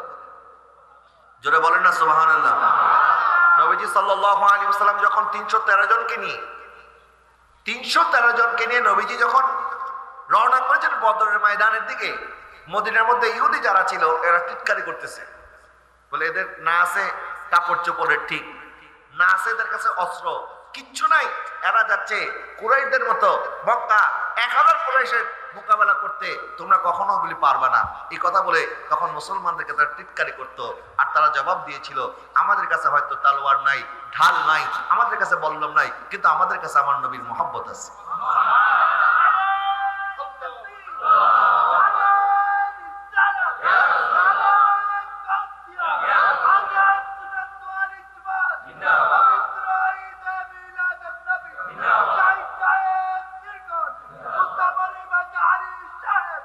যখন আমার নবী সাল্লাল্লাহু আলাইহি ওয়াসাল্লাম সাহাবায়ে কেরামকে বেশারাত দিয়েছে, এই সাহাবারা শোনো, তখনকার আমলের সুপার পাওয়ার, একটা সুপার পাওয়ার ছিল রোম বাদশা, আরেকটা সুপার পাওয়ার ছিল পারস্যের বাদশা। বর্তমান পৃথিবীর মধ্যে যেমন আমেরিকা, রাশিয়া, এরা হচ্ছে সুপার পাওয়ার, সবচেয়ে শক্তিশালী দেশ। তখন পৃথিবীর মধ্যে সবচেয়ে শক্তিশালী দেশ ছিল কি? রোম এবং পারস্য। নবীজি সাল্লাল্লাহু আলাইহি ওয়াসাল্লাম সাক্ষ্য করলেন অচিরেই আমার উম্মত রোম এবং পারস্য বাহিনীদেরকে পরাজিত করে বিজয়ী হয়ে যাবে। জোরে বলেন না সুবহানাল্লাহ। তখন মক্কার কাফেররা এগুলি শুনে নবীর সাথে ঠাট্টা তামাশা করত, বল দেখছো এদের কাছে খাবার নাই, এদের শরীরের মধ্যে পোশাক নাই, এরা নাকি রোম আর পারস্যের বাদশাদেরকে পরাজিত করবে। দেখা গেছে বেশি দিন যাইতে হয় নাই, হযরত ওমরের খেলাফতকালে আল্লাহ সুবহানাহু ওয়া তাআলা মুসলমানদেরকে ওই বিজয় দান করেছে। বাবা তখন কে ছিল মুসলমানদের হাতে? অস্ত্র ছিল না, ক্ষমতা ছিল না, কিন্তু হৃদয় জুড়ে আমার নবীর মহব্বত ছিল। নবীজি সাল্লাল্লাহু আলাইহি ওয়াসাল্লাম একজন সাহাবী ছিলেন, যে সাহাবী অনেক ধনী পরিবারের সদস্য ছিল। উনি পরিবার থেকে যখন বিচ্ছিন্ন হয়ে গেলেন ইসলাম কবুল করার কারণে, ওনার মা ঘর থেকে বের করে দিলেন। নবীজি সাল্লাল্লাহু আলাইহি ওয়াসাল্লাম ওনাকে বললেন, তুমি এক কাজ করো, এখন আর মক্কায় থাকতে পারবে না, কারণ মক্কার কাফেররা আমার সাহাবীদের উপরে অকাট্য নির্যাতন করতেছে। তুমি এক কাজ করো, তুমি আবিসিনিয়া হিজরত করে আবিসিনিয়ায় চলে যাও। উনি আবিসিনিয়ায় গেলেন। আবিসিনিয়া থেকে যখন উনি বলেন, আমি অনেক দিন হয়ে গেছে আমার নবীকে দেখি না, নবীকে দেখার জন্য উনি আবিসিনিয়া থেকে আসলেন।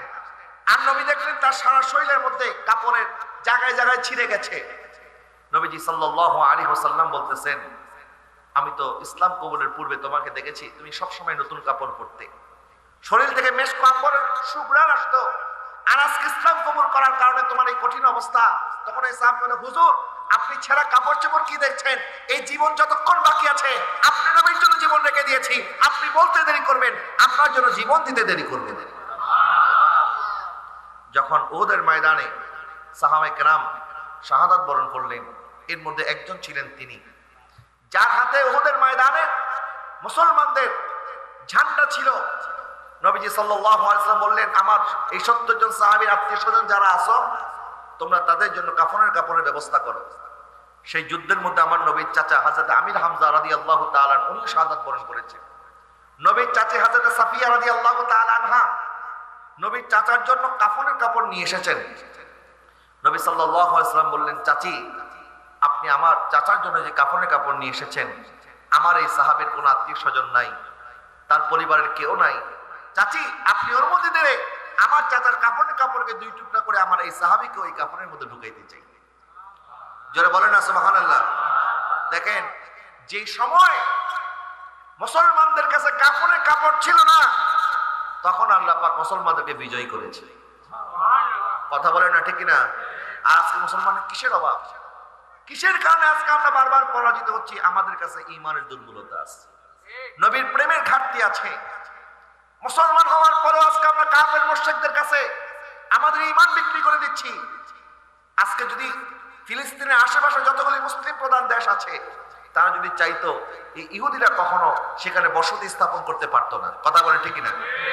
অথচ শুধুমাত্র ক্ষমতায় বসার কারণে ওই ইহুদি নাসারার সাথে লিয়াজু করে চলার যে মানসিকতা তাদের, আমাদের আজকে বাংলাদেশের অবস্থা কি আপনি যদি চিন্তা করেন, আমেরিকা যদি আমাদের দেশের কোন সরকারকে সিগন্যাল না দেয়, তাহলে এই সরকার বেশি দিন টিকতে পারে না। কেন? আমেরিকার কথা আজকে আমাদের উঠতে হবে, বসতে হবে কেন? বরং মুসলমানদের তো এমন হওয়া দরকার ছিল, ওয়া আনতুমুল আলাউনা, আল্লাহ পাক বলেছেন তোমরাই বিজয়ী হবে, তোমরা কামিয়াব হবে। কারণ আমাদের ভিতর থেকে ঈমানের নূর চলে গেছে, ইসলামী বিধিবিধান আমরা পালন করি না বিদায় আজকে কাফের মুশরিকরা আমাদের উপরে ছড়ি ঘুরাচ্ছে। কথা বলেন ঠিক কিনা?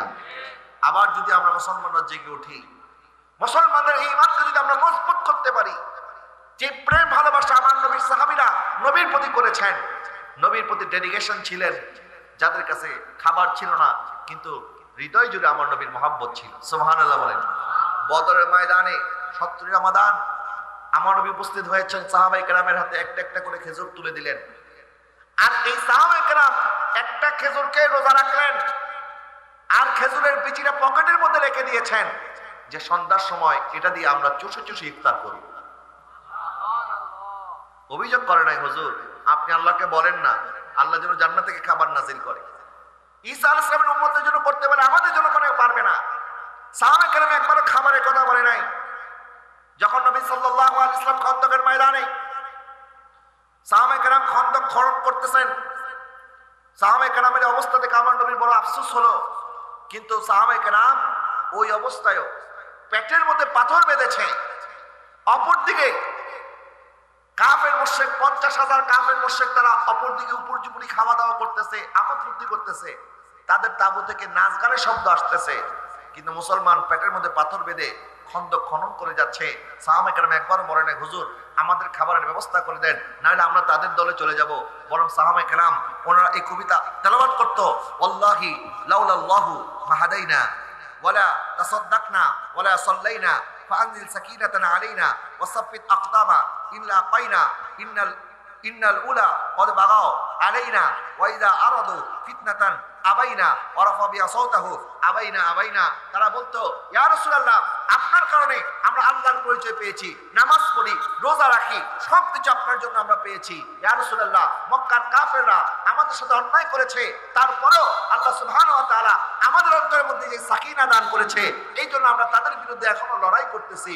আমার নবী সাল্লাল্লাহু আলাইহি ওয়াসাল্লাম সাহাবায়ে কেরামকে বললেন, ও আমার সাহাবীরা শুনো, ইন্নাল আইশাল আখিরা, নিশ্চয় দুনিয়া এটা সামান্য কয়েকদিনের, আর আখিরাত এটাই হচ্ছে চিরস্থায়ী। দুনিয়ার মধ্যে কষ্ট করলে আখিরাত আল্লাহ সুন্দর করে দেবে। আর আমরা সবাই দুনিয়ার মধ্যে রাজত্ব করতে চাই, দুনিয়ার টাকা পয়সা বাড়ি গাড়ির জন্য আমরা সব করতে রাজি আছি। কোনটা হালাল কোনটা হারাম এটা আমরা বাছাই করি না। আমরা যা পাই আমরা মনে করি আমাদেরকে টাকা পয়সার মালিক হতে হবে। মনে রাখবেন আজকে বিশ্বের মধ্যে অনেক টাকাওয়ালা আছে, পয়সাওয়ালা আছে, বিদুর্মীদের পয়সা আমাদের চাইতে বেশি, কারণ তারা ঈমান আনে নাই। আর আমরা ঈমান আনার কারণে হয়তো আমাদের জন্য অনেক কিছু কষ্ট হয়ে গেছে। আমরা মদ বেচতে পারবো না, শুকরের মাংস বেচতে পারবো না, মিথ্যা কথা বলতে পারবো না, ওয়াদা খেলাপ করতে পারবো না।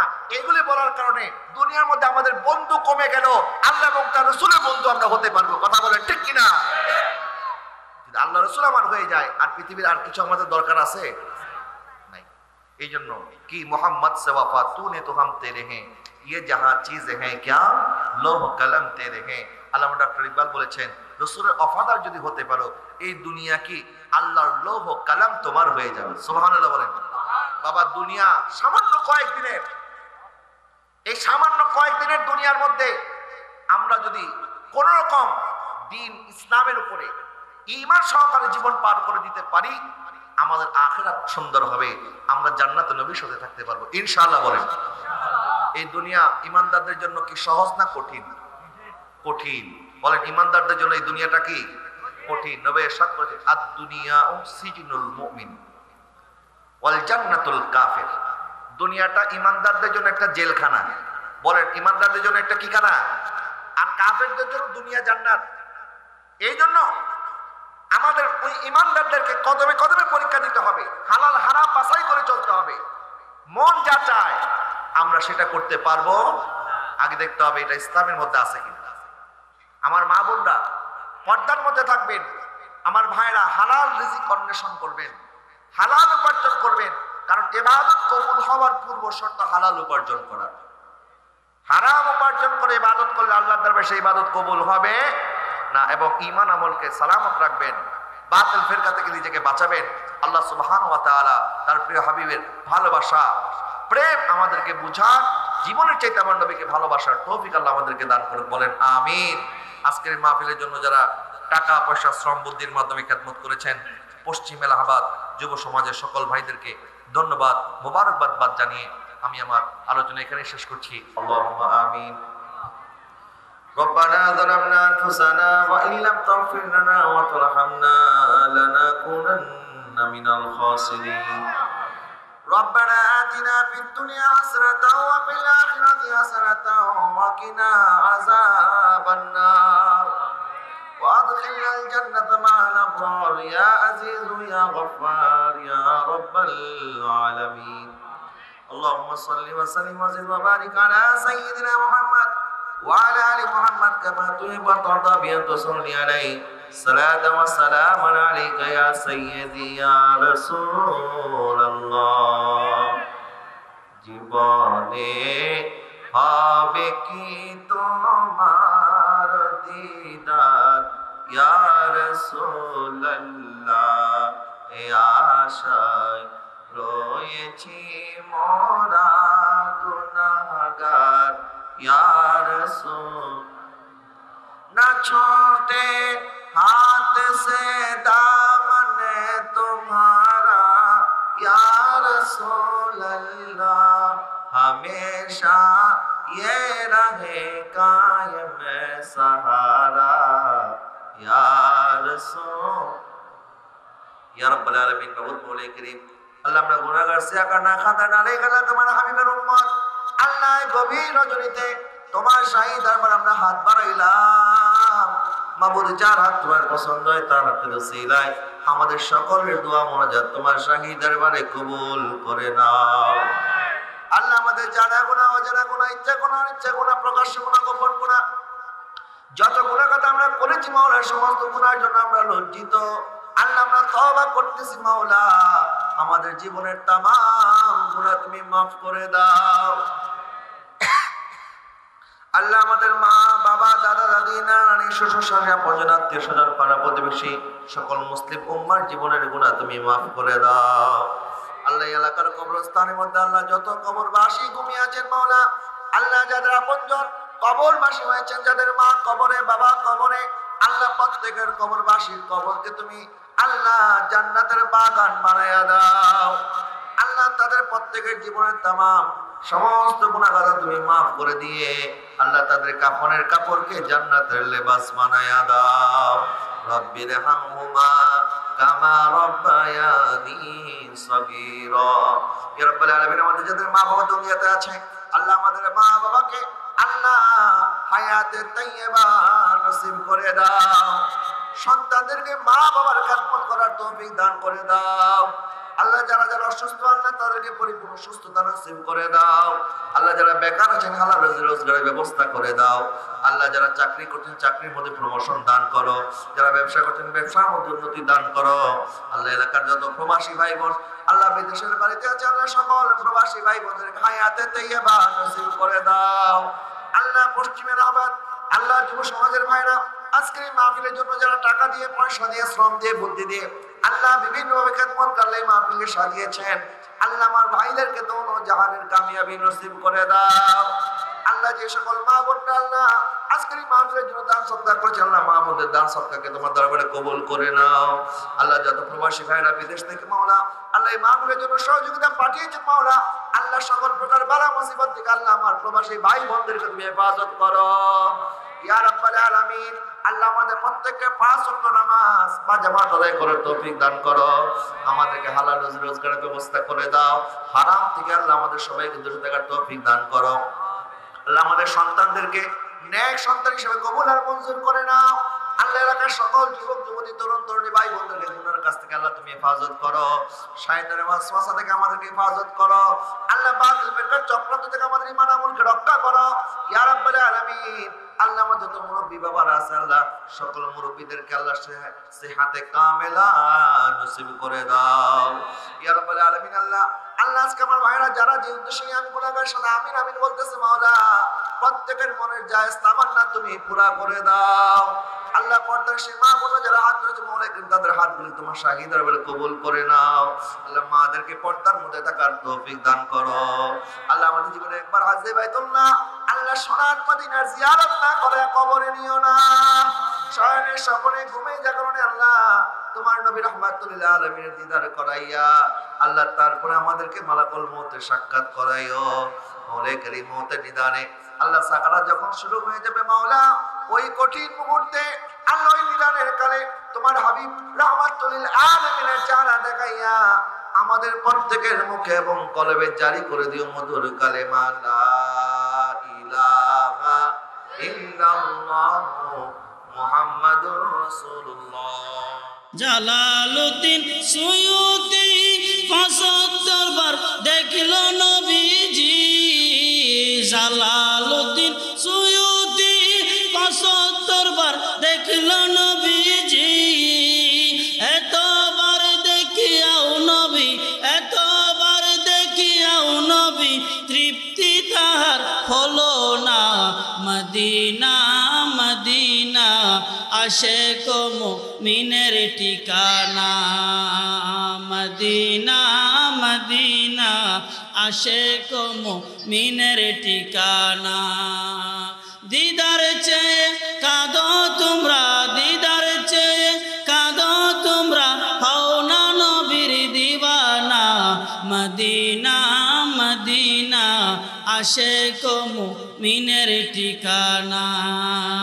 মদিনা মদিনা আশিক মুমিনের ঠিকানা। নবীর শ্রেষ্ঠ সাহাবী হযরত আবু বকর সিদ্দিকী। নবীর শ্রেষ্ঠ সাহাবী হযরত আবু বকর সিদ্দিকী। ভালোবেসে শুইল পাশে, ভালোবেসে শুইল পাশে, গেয়ে দেখো মদিনা মদিনা মদিনা আশিক মুমিনের ঠিকানা মদিনা মদিনা আশিক মুমিনের ঠিকানা